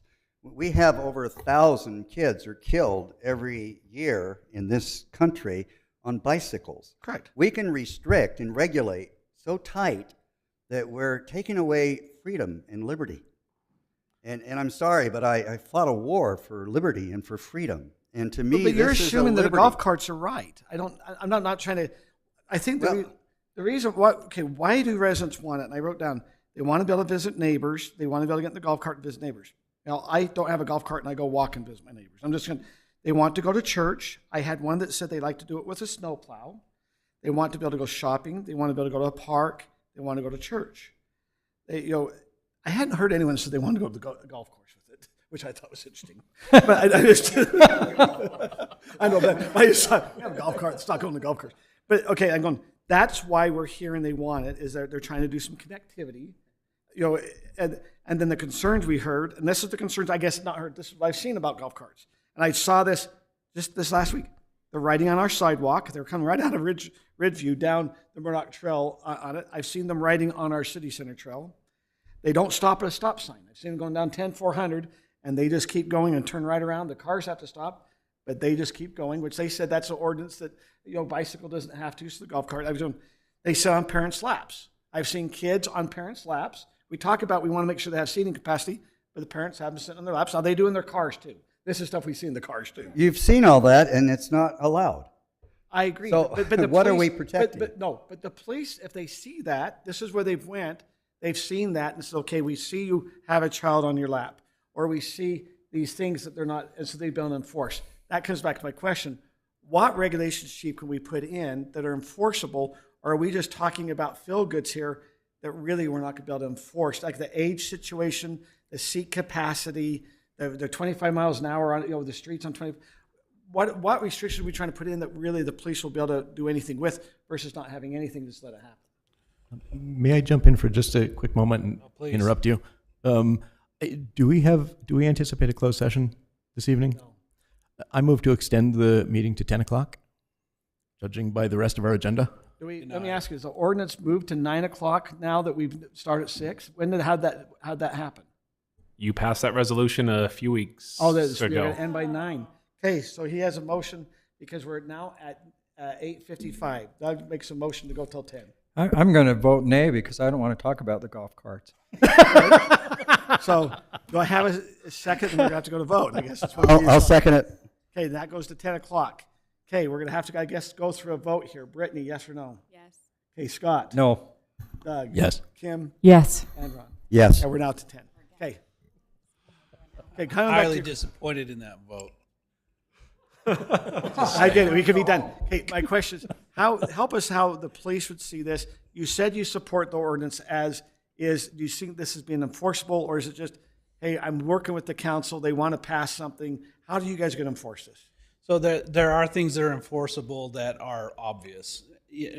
As you know, law enforcement can't stop a vehicle or a motor vehicle that's been legalized unless we have a probable cause reason to stop the car if we see a violation. Too many passengers in the golf cart is going to be obvious. If we have an 8-year-old that's driving the cart, that's going to be pretty obvious. Okay. Those types of things that are visually able to determine whether that there's a violation. If we put on regulation, they'd have to have seat belts. Does that make it more obvious that they don't have seat belts? I don't think we're not requiring seat belts in this. No, but I'm just saying ordinance. That's one of the things that is. But we could. Safety. That's one that could be right. put on. Because one of the things, the most accidents in golf carts is when they turn fast, the people fall out, they get ejected. I mean, that's where they're. We see that. That's that's what happened. That's what I'm saying. Let's put seat belts on bicycles. I understand. But they also have one person on a bicycle, and he knows when he's turning, where if you have a person in a golf cart makes a sudden turn, is where we know that's where safety is. I'm just trying to ask him what works. There are those things that will be obviously we can enforce. The others are going to be, it's going to be questionable, and so the officers, if they can't reasonably articulate a reason for a traffic stop, then they're not going to make it. So let me ask a question. So if we put a 16-year-old limit, how do you just as a police officer look at somebody in a golf cart and say, oh, we think you're 16? Because as a physician, I have some 12, 13-year-olds that look much older, and I have 18-year-olds that look much younger. I mean, how do you decide? You don't. And so the officers are going to, if it's obvious, then they will. If it's borderline, they're not going to do it based on age. They'll do it on something else. Again, people not sitting in the proper seats or in the proper portions of the vehicle. There'll be other things that they can stop them for, but the age thing can be a little bit. So are you making an argument about having an age limit? I'm making an argument for an age limit of 16 or greater Okay. That would be my preference. At least somebody that's been through some type of driver training, Driver's that training. understands the rules of the road and may have limited experience at best. But that, I would argue for at least 16. I had a Or couple 30 other things I sorry. wanted to say, Okay. Ron. You mentioned. Yeah. Go ahead. So I would argue for 18, just because at that point they're more likely to have a driver's license. A lot of 16-year-olds don't have a driver's license yet. And Ron, to your point about like personal liberty, so I feel like I've come a long way on this and am willing to compromise. But I don't think that just because we put rules that make sense means that we're necessarily infringing on people's liberty. We do that If they make all the sense, time. I couldn't agree more. I agree. If So, they make sense. and so I think that's what it is, that we differ on what makes sense, but I don't think we differ on the fact that we all value freedom and liberty. So that would be my one thing. Nobody has any rules about weather, do they, Rob? Like weather? Not that I'm aware of. I guess we could impose a rule about. I don't know what that would look like. I know that's not a thing in St. George. My last thing Snow is going back to what Kim said earlier in the meeting is parental responsibility. So if there's a problem and the kid has a problem and they don't have ID, I guess you take them to their parents and it's their responsibility. So I mean, I think if you're 18 though, do you take away, like, does that not matter, Rob? Because if you're 18, you're an adult, or if it's your parents' golf cart, can you still? I mean, it's the same as like an 18-year-old drove a car and caused some, like, they're responsible for it. If you're a minor, there's some responsibility you have. Will you tell my kids that I have no responsibility now that they're 18? Please. Yeah. You put them on the curb and then close the door and change the locks. And Nice. Thanks for the legal advice. What? That was all I had. For Chief William, if I love what you're saying about the parents being responsible. If a parent allows a child to drive it, say they're 10 years old, can we impose a misdemeanor fine violation on that parent? And would you recommend such a thing? Because to me, it seems intuitive. I would like give some that type of punishment. recourse that if we have a continued violation by the same individuals, that we could there's some type of enforcement action that could be done by the parents. What I'd worry about is making this overly complicated and over-regulate. If we're going to do this, to over-regulate and put stipulations about weather and about, nighttime, dusk, dawn, you need to have these types of lighting if you're going to do it at night. I think we need to start, if we're going to do this, we need to start simply with what's in front of us. And then if we feel like we need to expand it and expound on it, we'll have to do that. When I think about the commutes to church that most of the residents make, and I'm just going to use the churches on 10400 North, for example. You can't get to any of those because they're on a 30-mile-an-hour road. Even the one on 6000 West, 6000 West is 30 miles an hour. 6800 West is 30 miles an hour. So the collector roads are not going to fall within this, but I do think again, your decision. If you decide to do this, let's start simply, and then take a look at it as time goes on. Love it. So as I looked at like different regulations out there, they have this what's called an LSV, it's low speed vehicles, which is what a golf cart is, a low speed vehicle. They have what's called the FMVSS 500 standards, and this is what when they were looking, saying, okay, what would be something a city, and so I think we've tried to address some lights. They said, okay, you look at, okay, do we want to require lights? Do we want to require mirrors? Do we want to require windshields, seat belts, horns, parking brakes? Liability insurance came up. Driver's license, minimum age 6, or the age, seating capacity, time of day, the daylight, and the speed or road classification, I think, is what we're trying to now in on. Yeah, and to me, that's just a bridge too far. I think what we've got here is the minimum, and I think that's what the chief is recommending, that we stay with the minimum, and we can add to it as we have experience in this. But requiring lights, requiring all these. No, other I'm just things. saying What And about I what about seatbelts though? To me, that seems to be a safety issue. Yeah. We How many require golf carts in golf clubs have seatbelts? And how many 25%. accidents we had? I Googled it. Did you? 25% have seatbelts. So are they So driving 75% 25 miles an hour in the golf course? What's that? Do they drive 25 miles an hour in the golf course? Most golf carts cannot go over 15. They have governors on them, and they cannot go over 15. Okay.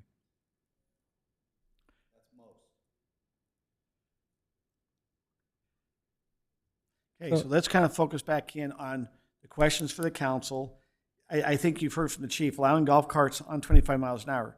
What you're saying, if we're trying to say they can go to the church, every road they're going to be on going to a church will not, they would be breaking that. Does that make sense? And so that's, is that, is that something we want in the ordinance, is the 25 miles an hour street?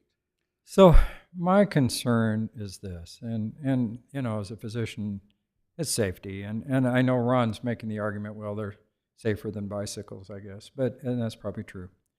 But the problem is we have neighborhood after neighborhood come in here complaining about speeding.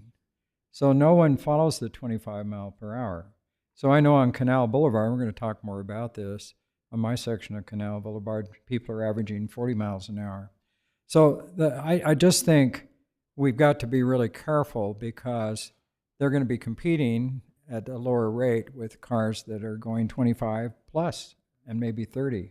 So what street is really safe is my question. So I think that's, if we're going to do the ordinance, we have to decide, are we going to do anything where they can't be on certain streets? We understand probably the Alpine Highway and the Timpanogos Highway, and maybe even Canal Boulevard, but the question is, I think, council, you're going to have to make that decision. We've talked a lot about the age, so I think that's going to come up. Britton, you talked about 18. Others have been talking about 16. What's the enforcement of, do they just ask the kid, do they have to have some type of ID? Then I like the idea of 18. I think that's wise. I think it sends the right signal in terms of the responsibility that parents should have on who they allow to drive that golf cart, that they are an adult, that they're 18 years old, that's our view of how that golf cart should be used within that family. I think if you go 18, I don't know what the percentage, but I'm going to guess you're way high 90s that should have a driver's license. Does that make sense? I think 16, they might, 17 maybe, but 18, I assume most have probably or gotten some type of ID. At 18, they've probably gotten some. The next question is, are we going to allow it after dark? I'm just saying, council, maybe you can kind of, on that where you're at, then if you're wanting to move forward with the ordinance which has been put together, is this, I think, it contemplates, but those are the questions. I think to keep it simple and without requiring lights after dark and all that, we just simply don't allow it after dark. I think that's wise. To me, it's the safest, and we're giving, but there's got to be some restrictions, and to me, that restriction makes sense. So it sounds like age 18 is kind of maybe being the favored, allowing, no, they're after dark. And then you have, what about on the roads, 25 miles an hour? What's everyone kind of feeling that way? I'm just trying to help you if you're going to make a motion to. Yeah. For me, I would like to see it 30, but I'm fine with starting at 25, and it's always something we can adjust later as we get more experience, and we have the chief give us some feedback in terms of what's really happening, how many people are on 10-400 when they shouldn't be on 10-400. Et cetera. But that's something we can fix as we go. But to keep it simple and straightforward, it's easier going to be able to communicate to the residents what we're allowing and what we're not. And it's residential roads, 25 miles an hour. That's a compromise for me because I really would like to see it 30 or 35. But I'm willing to make that compromise to get it moving forward, and then with experience we can fine-tune it. And the next question they had was require golf carts to meet a certain standard for street legal. And I think that's where your lights, mirrors, windshield, seat belts, horn, parking brakes, and maybe an insurance. Is there anything, anyone's looking there? I just say no on that one. I mean, what Chief said, if you do that, then there's no point to this. I think with the age at 18, I'm fine with the age of 18, and that kind of gives me a little bit more leeway on streets, whether they're on 25 mile per hour or 30 mile per hour streets. I think an 18-year-old is a lot more responsible than a 16-year-old. Again, I don't know for sure because I don't have an 18-year-old yet, but I'm hoping. I think we got to go to 35. No. Just based on my experience. Ah, shoot. Oh. Not 35 miles an hour, 35.8. I got that. Don't dash my hopes. So can I add something from, so this recent study that I read, and it came out of major university and surgeons and different things, and they were talking about automobile accidents and pedestrians. So it's a little different subject, but at the same time, if you have a golf cart that's going under the speed limit and different things, and it's open, there's no seat belts or anything, it's kind of like an automobile pedestrian if they get hit. And the statistics show that if they're on a 20 mile per hour street, they get hit by 20 mile per hour vehicle, that 25% of people die. If it's on a 30 mile per hour accident, 50% of people die. And if you go up above that, it almost is 100%. Now, that's different statistics with an automobile hitting a pedestrian. But I think we need to be really careful allowing golf carts on anything over 25 miles per hour on the road. And I just think with the issues, and I just brought that up, we have people speeding all the time on our 25 mile an hour roads, I'm just really nervous about it. Well, there's two issues, 25 mile an hour roads versus 25 mile an hour speed limit for the vehicle itself, for the golf cart itself. And I agree with the 25 mile an hour limit on the golf cart. Not many golf carts are even going to go 25. My only concern, you're going to really kind of probably be surprised, we're setting them up for failure because they want to take them to church and they want to take them to the parks. I'm just a little worried that if we say 25, that's why I'd like to carve out some streets like 10400. Doug, you haven't really chimed in. I have two items. The first is in response to a question that Brittany asked about weather conditions. And technically speaking, you're already required to have lights and reflectors if there are unfavorable atmospheric conditions that prevent you from a vehicle being clearly discernible at a distance of 1,000 feet ahead, because that's in the bicycle code that golf carts have to follow. Now, we wouldn't want to be running out and ticketing people for this without, we would be giving warnings, presumably, since you have to dig through our code and then dig up into state code and then dig back down someplace else to find that regulation. But if it does become a problem, and we've been giving warnings, we do have that option of enforcing that, I believe. Second of all, with regard to the penalties, I like the idea of most of the penalties being infractions. I would very much like for the penalty on the proposed 10.860BA to be a misdemeanor, which is the alcohol. And I think that's in line with other state codes.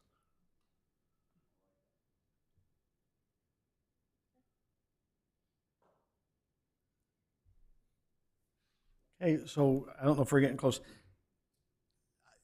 I'm not sure if the council's reached a final decision on the age, but if you're holding it at 18, did you want a separate provision? They're fairly common where you say, someone who allows a violation of this section has some kind of penalty. You could have, if it's 18, any person who allows someone to operate a golf cart that they own, essentially allowing their child to go out under 18 can be subject to an infraction. Yeah. I don't know if that's going to come up a lot, but if we find someone and we take them home, and then we could cite the parents for it. Or technically the cart owner. Yeah, the owner. Something, whether that's the parent or not. Yeah. I like that. That is what's in the St. George ordinance as well.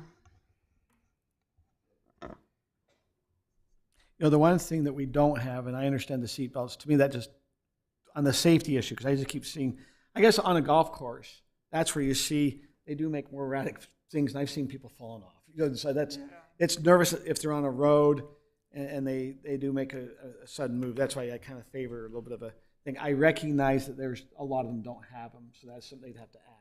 I get that. So anyway, Personally, on that point, I would prefer to be requiring seatbelts and to be requiring proof of insurance.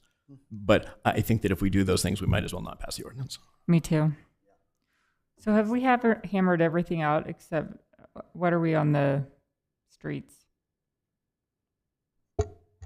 Okay, like I said, I recognize that if they're 18, have we?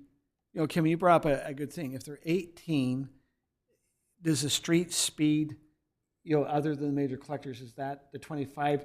The problem we have is there are slow-moving vehicles. I mean, I can see they're 18, so we shouldn't worry about the speed. But I can see the other thing: if they only can go 15 to 20 miles an hour, they're on a faster road, and that's where some danger also comes because they're a slower vehicle. Yeah. I can argue both ways. Is what I'm saying. Where's the rest of the council? Where do you want on speed? What's everyone else feeling on the 25, 20, 30, no speed? Chief, if we went to 30-mile-an-hour roads, are there any roads that write off that you would have some concern about? Well, 10400 is still 35. Yeah, that's 35. So that's 6400. still a carve-out one. As I've thought about this over the last couple of hours and looked at some mapping of Google Maps, 6,000 west south of 10,400 north is extremely narrow through portions of it, as well as 6,400 west is narrow. It's just something I think we're going to have to honestly make field trips for. And I'm okay with vehicles having to move into the opposite lane of travel a little bit, but if there's no shoulder there at all for a golf cart to put a portion of itself on, and you're forcing the entire vehicle in the oncoming lane of traffic, I just think that's hazardous. Yeah. I get that. I feel like I don't need to do a field trip though, because I know those roads. Well, when I say that, I'm going to have to go through them in my head, and I can't give them to you tonight. I mean, it's hard to say, okay, because I live down by 6,400, saying, okay, you live on 6,400, you can't get out to go down anywhere, but if you're up on 10,400 by Strasburg going the other direction, you can do it. That's where you're going, well, if we're really going to start having where we have carve out, then it's better not to have anything. I'm just going, that's where you're going, okay, if you're really starting to make sections where they can't drive them, then why are we doing an ordinance? True. Yeah, I'm very much in agreement with Brittany on this one, that I think we pick a speed limit and we don't put a big list of streets in. We could conceivably add 1 or 2 streets in addition to the listed speed limit, because I don't think that makes it an untenable list for people. But I would prefer not to do that, and I think anything more than saying the speed limit and in addition to that, these 1 or 2 streets, and what just makes it. Are you thinking? I'm probably thinking 30. One thing, 30. Just one thing to think about, East Canal is 30 right now. One thing you could consider, council, is doing 25 right now. We're imminently going to be talking to you about speed limits on east-west collectors anyway, and those might be changing depending on your decision. So you could do 25 now and then revisit this in a couple of months after we've solved the speed limit thing. I like that. So can I ask a question, Mayor? Yep. So I know much of the council seems in favor of this, but I'd like to hear the compelling argument why we need to pass this. Ron, tell me why. What's Liberty. the compelling argument to do this? It is a desire of our residents. They've How many residents? I've got, I don't know how many emails. We have a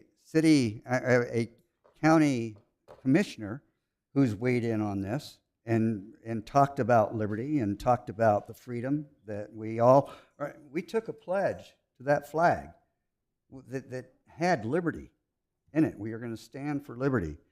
That's ultimately what it boils down to me. And why are we restricting things when we don't have to restrict them? I could give you arguments, very strong arguments, about eliminating bicycles on roads. I mean, 1,000 deaths, 400,000 children a year are in the hospital because of bicycles on roads. We can talk those statistics and we can take away everybody's freedom, but we all have a right to risk. We all have the right for liberty. And golf carts are a part of the community that has come forward and said, we would like this. We have other communities in the states that's done it. 4 communities in particular. In fact, I think it's 5 now. We would be the 6th. St. George has proven that, and we have accidents where we have them restricted. So saying there's accidents where we allow them is kind of a straw argument. That doesn't really work. I think having some regulations around it that make sense is a compelling way to start. And it's something that we can look at if we need more restrictions. And I'll just give you one example. I think you've made a good point, Scott, when you said how with all these restrictions and limitations, you can do it here, but you can't do it there. How does the average person going to know that? Well, we have the option down the road, if that becomes a problem, that we would require a information packet that they would have to sign in order to get a sticker to put on that golf cart. We can go down that path. I don't want to go down that path unless we feel there's a compelling reason to go down that path. But this, to me, is just a start. And I don't think it's anything other than recognizing that we as a municipality want to do what we can when we can to protect the liberty of our residents. So, and I appreciate your argument, but so as a physician, as I'm concerned that if we pass an ordinance like this, it's opening a Pandora's box. Okay. And, you know, you use the argument of bicycles and different things, and I think that's a valid argument. However, bicycles are probably not going 25, 30 miles an hour unless they're pretty high speed on the Murdoch Canal Trail. That's why it was designed. So does that make me unpatriotic? Does that make me not favoring liberty because I think this is an act of foolishness? Well, because I'm not impressed. We've never done a survey, or really, it's hard to say the majority of the citizens want this because one of us have got a bunch of emails, and I'm just concerned because my neighborhood, in my neighborhood, I have a fellow. He's a dentist, and he drove to church up the Alpine Highway. And his 9-year-old was driving that. So, you know, I guess we're going to prohibit that, but at the same time, I'm just really concerned about the accidents. I mean, and 2 days ago, there was a big expose on Channel 2 about the concerns that are developing. So, you know, I'll support what the majority wants on the council because it seems like that's what the majority wants, but I don't think that makes me, 1, not favoring liberty, or 2, a bad person. So I think you have to be careful with that argument because I'm very concerned about the safety issues here. Yeah, very concerned. The reality is that's my argument. That's where I'm coming from. The fact that you don't see it that way is perfectly fine. I totally understand. Yeah, and I understand that, and I'm not trying to be obnoxious. Your perspective as a physician is going to be totally different than mine as somebody who fought in a war. So liberty is important to me, and I'm not saying it's not important to you. But in this instance, I think we've got a restriction right now that the state has said, unless the municipalities pass something specifically to allow it, that it's not allowed, that we can do something about. And it seems like it's positive for us to do something about it. I guess I just want to speak on this a little bit. I mean, at the very beginning of this discussion, the mayor brought up, you know, a golf cart accident that happened in St. George with a 9-year-old driving. But yet, a week ago, we had a 9-year-old killed by a senior citizen driving, whose keys repeatedly had been taken away by his kids, and yet he still had a license to drive. And so when we look at public safety issues, and we talk about, you know, what we allow and what we don't allow, we have to look at both ends of it also. You know, there's a high amount of accidents, 6 times as many with senior citizens. And so are we going to go there and say, okay, what is our public safety issues? What produces the most amount of accidents? What produces the most amount of fatalities? And are we going to restrict senior citizens from getting it? So it's always kind of comes down to, where do you draw the line between allowing liberties and allowing some freedoms, but also the public safety issues? And so I think there's great reason to be able to allow certain freedoms, but try and form it so we can have restrictions to increase public safety, but you can't keep limiting and limiting and limiting, because if that's the case, then what do we have at the end of the day? May I take a swing at answering your question, Scott, about a compelling argument? I don't believe that there is one. Pardon? I do not believe that there is a compelling argument to pass this. I believe that there are lots of good arguments on both sides, and I think that it's a matter of weighing what that is. But to me, a compelling argument means one that you look at and it necessarily compels you that this is the right answer. And I don't see one here. There are, I think, lots of legitimate safety concerns, and I share those safety concerns. I think there are a lot of legitimate liberty concerns, and I share those concerns. I have been back and forth a little bit on the fence on this one, on both sides of the fence. I ultimately weigh it and come down slightly on the side of passing this and allowing it. But when you ask for a compelling argument, I do not believe that there is one.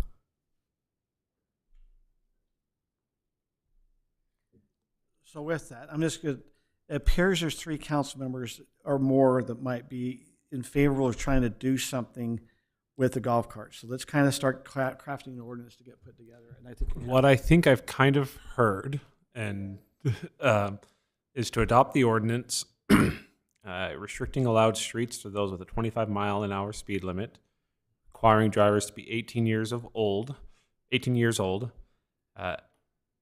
adding penalties for parents or persons who allow minors to drive, and violations related to alcohol being misdemeanors. And I do think they also said that they don't want after dark. And nothing after dark. Golf carts not allowed after dark. Does that calculate what you guys are? That's right on for me. Anything else that anyone else feels like that sound good? So what would we need to do to make a motion on that? Make a motion to adopt the ordinance with the changes that I specified. That Rob just said, and I will so move. I'll second. I have a motion by Ron, second by Kim. Is there further discussion before we vote on this? Okay. Seeing there's not, I'm actually going to start here with Kim. Yes. Ron? Yes. Brittany? Yes. Scott? No. And Doug? Yes. That passes 4-1. Okay. We'll get back in there.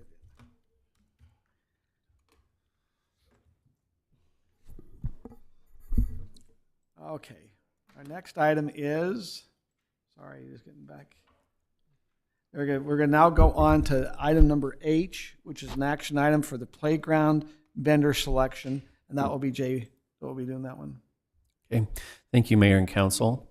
To give you some background on the process that we went through for this, we drafted a request for proposals and posted that document on the state's procurement website for 30 days. That RFP asked for vendor and firm qualifications and experience, but also requested that they had a case study. In that case study, we requested what playground the vendor would propose with a budget of $175,000, which is the amount that is allotted in the budget for this purpose in this fiscal year. We received, that was posted on the website for 30 days. We received 7 responses. The selection committee consisted of Councilmember Brittany Bills, Councilmember Kim Rodella, Chris Trusty, Public Works Director, Josh Castleberry, Park Superintendent, and someone let this Jay Boffman guy tag along as well. After going through all of the proposals, the committee did select Big T Recreation. I've included this slide here because you can see in the insert up on the upper right-hand corner, that is what the equipment that currently is in the park looks like. And then you can see the new proposal next to it there. And the next 4 slides are going to be their proposal just at different angles so that you can see what the all of this entails. So we've got slides, climbing equipment, twisty slide, I believe is the technical term for that. Some shaded areas, which is always important here in Utah in the summertime. No griddles, which is the technical term for metal slides. Right? Am I right? A griddle? When I lived in Arizona, you could not let your kids slide down a metal slide in the summer. That was child abuse. Here's another one, some more climbing apparatus. So we really felt like this one filled the space well and gave a lot of options. And we really got our best bang for the buck with this. Just a few items about the playground design. This is designed for about children 5 to 12 years of age. The 14-foot tower is completely enclosed for safety. Colors can be selected by the city. So the ones that are proposed here, this blue and green color scheme, could be changed to whatever else we might want. Durability and warranty meet or exceed industry standards. Big T Recreation said it would be about 6 to 8 weeks from order placement to opening, so they would get on this pretty fast, and we'd be able to expect something before the end of the fiscal year if we move quickly on this.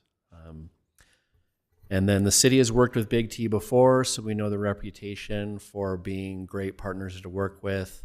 Customer service is great. They're very quick to respond to our requests. And one thing that Josh pointed out, he's really our go-to guy on park stuff, obviously, as the superintendent, is that the company the supplier that their parts are with are easily replaceable. You have some companies that you've got to wait months to have them shipped from Europe or whatever, but the supplier that Big T uses is readily and easily replaceable for when there's damage. So anyway, that's all I have on this particular item, and want to turn it over to you for any questions you have. On the colors, on the all abilities, there was color consideration when it came to those who were colorblind, and that was taken into consideration. Can that be adopted to this in any way that makes it easier for identification or whatever the purpose was for the all abilities? Could color factor in based on what we know about people with disabilities? That was not anything that they pointed out in their proposal, but I could ask them about that and get back to you. If you wouldn't mind asking, I think it's just good to ask the question. They may not know. They probably do know because is this the same one that did the All Abilities Park? It's not. No, that was Sontag, I believe. Okay. Yeah. That was more on the surface, right? What surface was this? Wasn't it just bark? Engineered wood is what they... Because I think most of the color differences They can do the solid surface like we have at Highland Family Park, but they do recommend for this engineered fiber. There's no other questions. Let's go ahead and... I have a little bit of a concern about this, that my understanding is that we're essentially needing to replace the playground at the park because it is not in good shape, and we can't get replacement parts for it at this point. What we're looking to replace it with is twice the size of the playground that's already there. And I would be interested to know if we cut it down to 100,000, 125,000, can we end up with a playground that is still a nice playground to use, perhaps even a little improvement from what we have, but we're still saving the city $50,000 or $75,000? I guess I see the point of that, but I mean, how long ago was that playground put in? It's about 15-ish years old. And so I'm just thinking of population increase. As you increase your population, you're going to need to increase your playground sizes to accommodate that population increase. So I'm just thinking 10, 15, 20 years down the road, I mean, we're going to have more residents in Highland. My only thing with Heritage Park, it's also one of, if you go through, you've got your Mitchell Hollow Park, you're going to have Heritage Park, you're going to have the Highland Family Park and Highland Glen, and probably Beacon Hills are kind of the ones maybe you need to have bigger playgrounds. I think some others, if you open some of the neighborhood parks, I don't know if we have to even really be replacing those. Those are an open space. I'm not sure how heavily used they are. Kind of some of the thoughts we've had on those is, so we have we've ranked the playgrounds, right, by highest priority to replace by lowest. And when we get to some of those neighborhood parks, you're right, you probably don't need to spend $175,000 on a playground, but maybe we look at that park and say, okay, how can we best use $175,000, right? And so that number comes from the parks tax, right? That's about what we anticipate collecting every year from that. And so when the council originally adopted that, that was our understanding, as we were using it to replace playgrounds, one per year.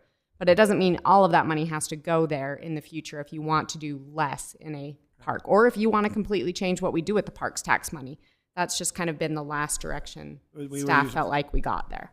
My only thing, Heritage Park has a big pavilion, it has the big fields. I can see doing a little nicer playground there. That's just saying, I think depending on the park, I don't think we need to have the overkill playground. I would like to have a fun park there, even if it costs more than have a not fun park there. Me too. Yep. Maybe just like the neighborhood parks for the smaller playgrounds. We could just take the 175. I think there's one right by me and put a pool in instead. So you want this one of those plastic, you want the blow up, or you want A blow up. The blow up. We put the blow up for the playground. Another aspect that Josh brought up is, as we update these parks, we do need to make them ADA compliant. And some of the funding, the language in the ordinance that passed this tax would allow us to use this funding to create sidewalks to connect to the park apparatus. And so we do plan on using that. This is one of the easier ones to connect and won't use a lot of funding, but some of them are farther away from the parking lot, will require a little bit more to get there. And so we'll be able to balance that accessibility with the improvement that's put in. And I'm good with the 175, with the playground that's described in this case, as long as we are consciously deciding to upgrade the playground, because this is one of our core parks. And as the negotiations take place, we do consider other things that may be needed in the park, and particularly do that going forward with other parks. I'd like to make a motion. I move that the City Council give staff authority to negotiate and execute an agreement with Big T Recreation to be signed by the mayor. I'll second it. I have a motion by Kim, second by Scott. We'll go ahead and we'll start with the vote down here with you. Just a discussion. One question on is there a contingency built into this, a 10%? I believe. I hope not. Well, there should be. There was, I think, installation and. I think it was more based on, there's this pot of money that we have, tell us what you can get for it. So Okay. It wasn't really necessarily a contingency built into it, like what we do when we bid out projects that say, tell us how much it's going to cost to do these projects. Okay. Oh, okay, what you're asking about is the bid that they have here from 430 does not have a 10% contingency. But it has their flight, it's more consistent. It's not a strict bid. It was a request for proposal. So we said, give us a concept, Okay. and we want to pick a vendor to do the design and install this later. And so you're telling us, great, you have 175,000. We kind of like this general idea. Go figure out how to work with Big T to get that concept done.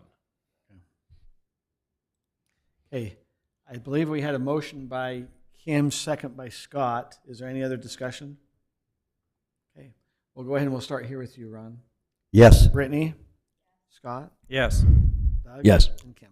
Yes. Okay, that passes 5-0.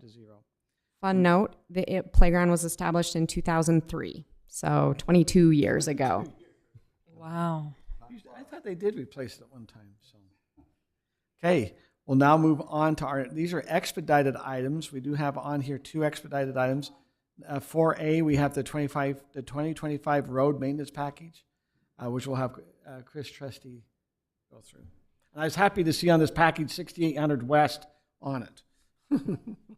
Yeah, so annually we put out a road maintenance project. So where we look at doing some reconstruction and overlays, high density mineral bonds, bonded matrix overlays, and crack seals, just kind of get everything together. So we sent that out to bid. There's just a couple slides.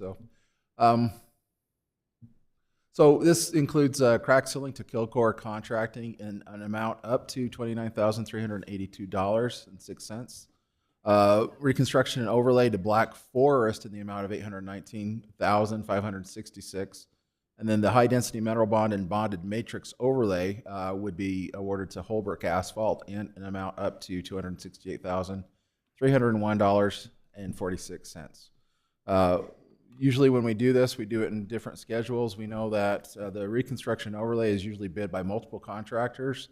The high-density mineral bond and bonded matrix overlay, really only one contractor can meet the specifications that we have. We do usually get other ones that say, will you accept something close? And we usually say not really, because you're not meeting our specs. And then we did get multiple bids also on the crack sealing. So those are the lowest bids that we have on the ones that we got multiple bids on.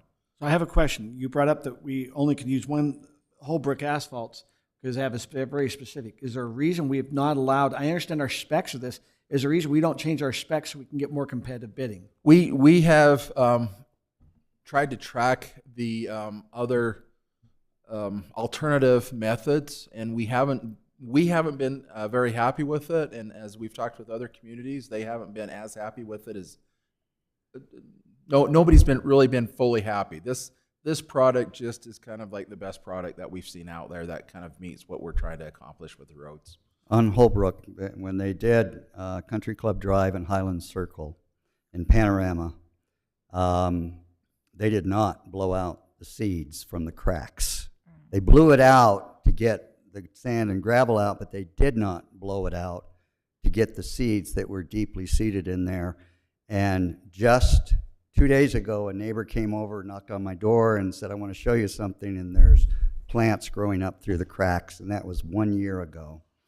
Now, I pointed that out because we had a resident who knows this stuff upside down and backwards, and pointed it out to me that they had not done that. And I mentioned it to Andy. Andy went to Holbrook and said, hey, what is with this? And they said, well, we'll extend the warranty.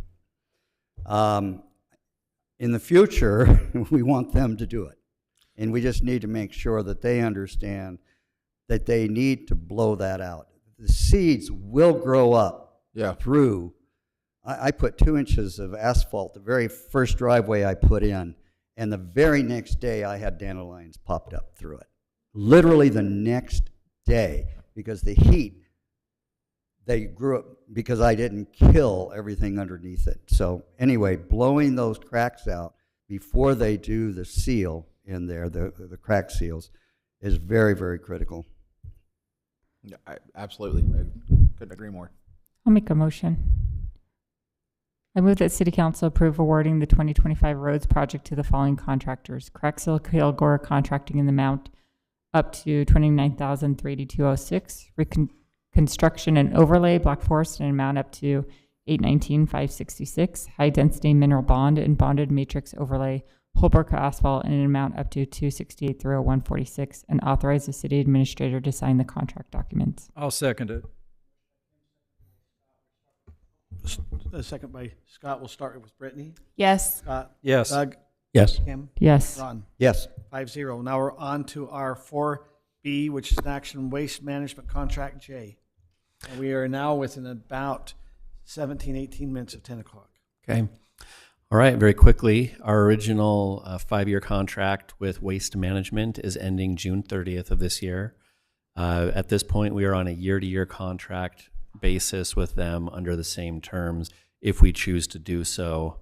In light of the fact that in the resident survey, over 90% of respondents rated the city's garbage and recycling service as good or excellent, staff did not feel the need to go out for another bid. And so we are recommending re-upping that contract for at least another year. To give you an idea of the rates that we have in comparison to other cities in Utah, mostly along the Wasatch Front. This was a survey that was done by a local city manager. You can see here, there's a number of different cities here. Highland is outlined or highlighted in green with our first can that we're charging. And this is with the new rates that were implemented last week. So $11.33 for that first can. You can see the median and mean price that is, according to this survey, is around $15, $15.50 to $15.25. You can see that Highland is third.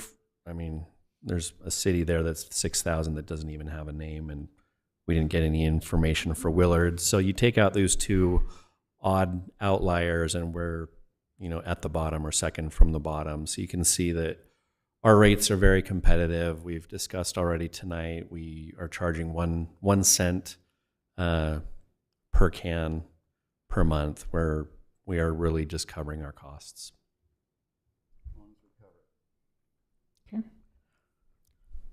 The agreement lists a number of collection locations and frequency times in 3C3. Do we need to add the Highland Family Park into that list? I believe we do. They didn't send me anything about their pickup locations, but someone is picking up garbage at Highland Family Park, and Waste Management's the only one doing it. So don't tell them about it, and they may not add it to the contract. Don't say anything. Don't tell them. Okay.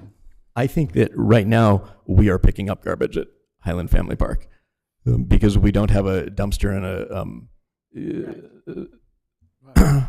We might be. I kind of had that same thought. I honestly am not sure. I can check with our Parks Department and see. And it would be once we had an enclosure and a dumpster is when they would be picking it up, I think. So I don't know if we include it when we approve the agreement or if it gets updated when we're ready for them to start collecting, or if it doesn't matter if it's in the list or not. It's just going to happen. Honestly, I would be willing to bet that we've changed things in that list over the time, and they haven't required us to change our contract, right? We pay for residential actually separately than we pay for what they call commercial waste, right? That we get at the parks. But I mean, we certainly should do an audit and just make sure. Okay. Hey, Aaron, I remember when you made this change like 5 years ago or whatever. That was a big deal and a huge hassle, and it's worked out really well. So nice job. Oh, thank you. I was worried you were going to say, "Are you up for it again?" And I'm not. I remember The reason we went out, we were having, when you're talking 90%, we were having complaints. They were missing a lot of cans. Yeah. There was a lot of service issues. Yes, we actually, we would have been better to stay with the old contractor cost-wise, but service-wise, we're not getting near the complaints that we used to have. Is there a reason we're just doing year to year instead of another? It's just what the contract calls for is year to year at this point. So it provides the council some flexibility if their customer service changes, I feel like. It does, but I'm just, in my own experience on leasing and whatever similar situations, the 5 years gives you the ability to get a little better cost. When we went year to year, you're addressing an increase every year automatically. Where you have 5 years, you build in what you expect. Would we gain anything by doing a 5 year? So has that been true? Because Waste Management has increased it every year. Yeah, our contract lets them increase it every year. They adjust every year. I mean, we could try to negotiate something else. The contract stipulates that they raise their rates every year based on the CPI. So, hey, with that, do we have a motion? I'll make the motion.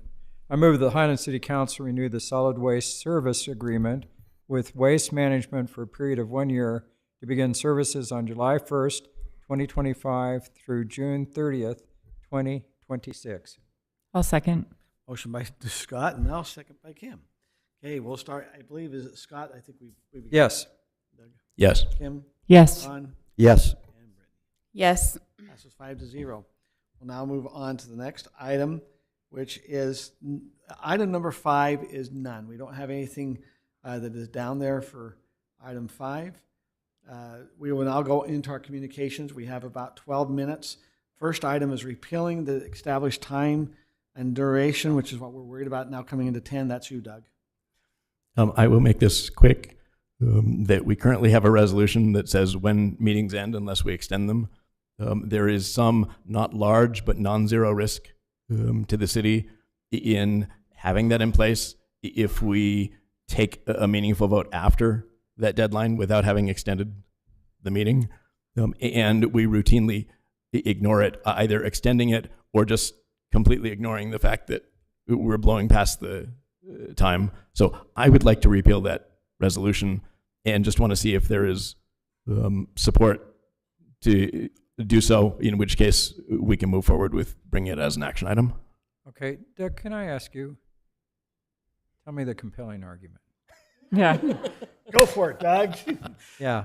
I don't think that there is a compelling argument again. Okay. To me, having a rule in place that we pay no attention to is pointless, and there is some risk to the city in having the rule in place. But aren't we paying attention to the rule when we That's move what to- I was going to say. No, It our last does. meeting we didn't.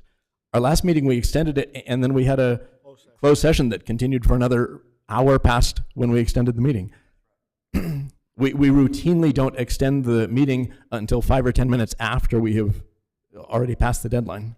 But throughout this entire meeting, we've said, okay, we need to, move it along because we still have this deadline. We need to move it along because we have this deadline. So I think it has us being able to, focus in a little bit more. And I have to say, being on the council for 5 years, meetings are running more smoothly with this duration limitation to be able to keep us on track.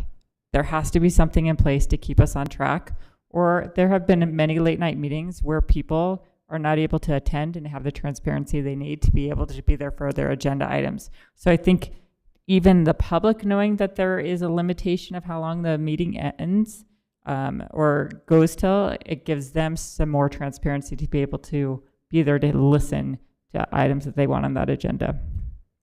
So if we addressed it, so I think Doug has a valid concern because the public meeting actually goes beyond the executive meeting. That's what you're saying. So we say our public meeting we're done by 10, but then we have an executive meeting. Sometimes that can go on an hour or 2 hours, and then we have to go back and say we close the public meeting. So that's your concern. And we don't always even end the public session Right. by the time frame that we've set. My concern is we don't get the business of the city done. I think there's the one compelling reason to have it, hopefully it keeps us moving. The one reason not to have it is we are not getting the business. We always get to the very end, and there's some things that need to be talked about, but we look at staff and say, okay, you got 10 seconds, and we really don't get what the crux they're trying to help us in the communication aspect. I guess my concern is the longer you have a meeting, the less likely you are to make good decisions, especially I would say after 10 o'clock at night. When you're here for a long period of time and then you're still going and making decisions and it's been a long meeting, I'm probably not going to make the best amount of decisions. So I would rather push an item to another agenda item to another night than to just make a decision because we've been here a long time and, it's been a long night. Okay, we've had some compelling arguments. What would you guys want? Do you guys want this to come back up on a future agenda or just leave it as is? I hate it when I've got a really strong opinion about something, then Kim speaks and makes a compelling argument. I agree with Kim. I did not agree with Kim 5 minutes ago, but I think Kim's point is right. And I think we just need to be more disciplined. To Doug's point, that's on us. We've got to learn how to be disciplined. But by having that target out there, I do feel that we are pushing things along as we should do, so that we just don't spread it out because we don't have any limitation on it. Because we've got still a lot of items coming up with 5 So minutes. I guess the question is could Doug maybe look at this? Maybe we could tweak it so it satisfies both sides of the argument. Because I understand what Kim and Ron are saying, but I also understand Doug's concern because he's kind of our parliamentarian. Yes. I mean, he likes to follow the rules, and that's good. But at the same time, if we're going to meet at 6 o'clock, I don't want to stay here till midnight.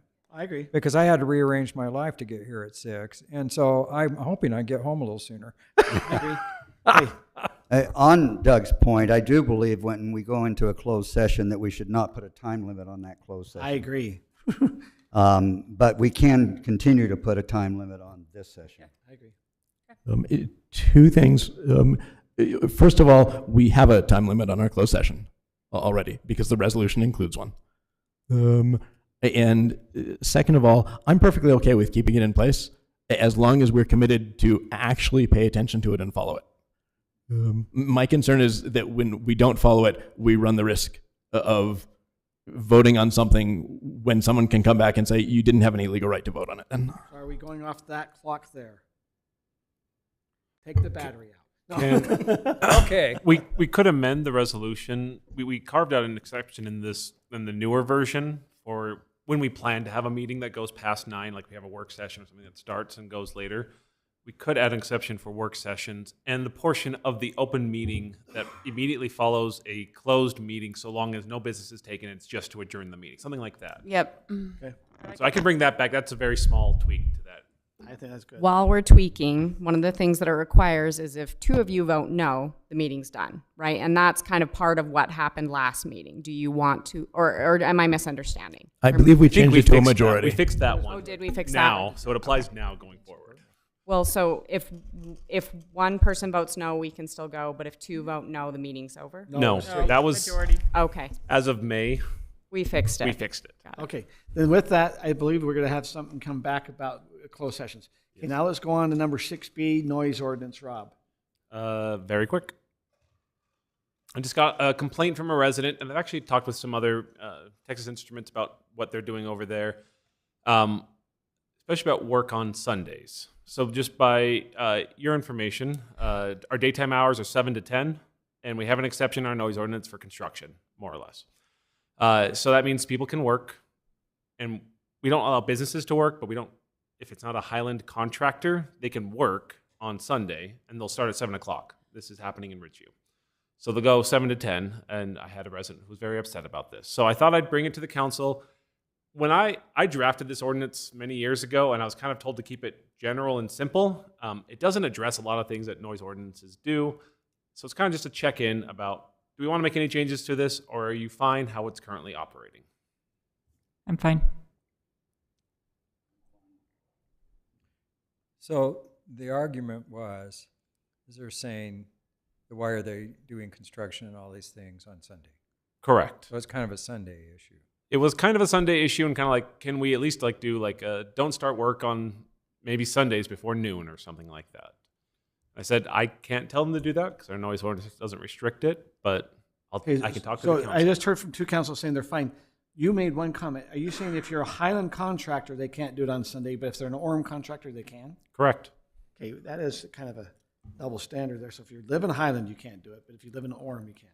Not if you live, if the business is based in Highland. If the business has a business If you license- have a Highland business license, you cannot work on Sunday. If you do not have a Highland business license, we don't regulate you.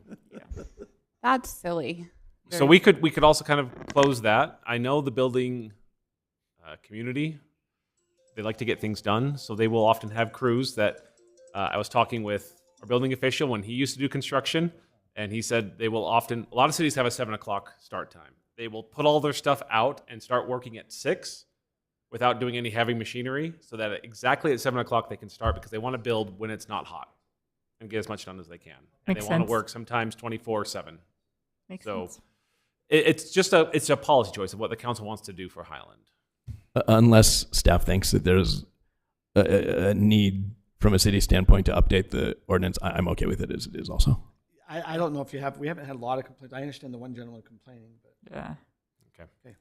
Okay, let's now move on to the next item. It's going to be David Mortensen. You got the financial reports. It's 10 10 seconds? o'clock.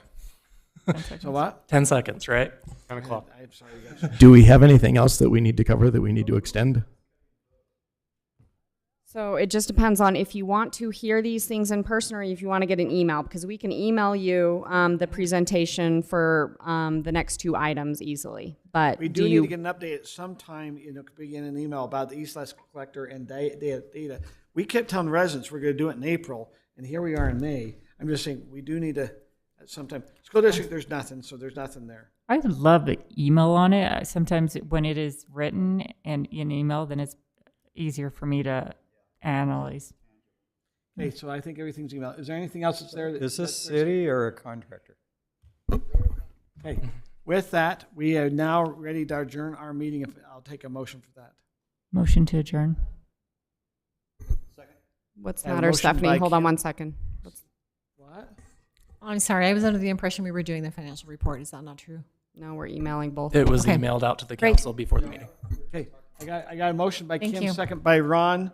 I guess we got to do a roll call on this, Kim. Yes. Ron, Brittany. Second, can I add something? Uh-huh. So this is really a coincidence. So my partner just called me and he says they're tearing up all the road and stuff. And he lives over in North County, a contractor who's going to work all night long. They're just starting right now, and they're going to work for 3 days. Yes. What is that, Chris? So, the contractor for the veterinary clinic that we talked about earlier on North County Boulevard was told by UDOT that if he wanted to install his utilities for the business, he had to do it by May 15th. And they can only do it during nighttime hours. So tonight they were going to go out and they were going to pothole the utilities to locate them so that they know exactly where they're at and what their depths are. And then over the next couple of nights, they would be actually installing those utilities. Well, and so this is the very thing we're talking about, because I'm already getting complaints about people that live there. And the wife says, I won't be able to sleep for 3 nights. So, I think we need to work out some sort of The compromise problem there. is because it's North County, they can't Yeah. work in the day and they're trying to do it at night. Yeah. It's a UDOT It's a UDOT street. They won't allow work during the day on that. So as long as they're limiting themselves to the UDOT property, then we really have no control with our noise ordinance, because our noise ordinance already says if there's. Yep. Yeah, we're done. So they really are just, they're building utilities lines out to their property, then stopping. They're not doing any additional work. Hey, Scott, we're motion to adjourn our meeting. Was it you? Yes or no? Yes, Adjourn. I've already had votes from Kim, Ron, and Brittany on adjourning our meeting. Right now? Yeah. Sure. Okay. Yes. Okay, that's 5-0. Our meeting's now adjourned.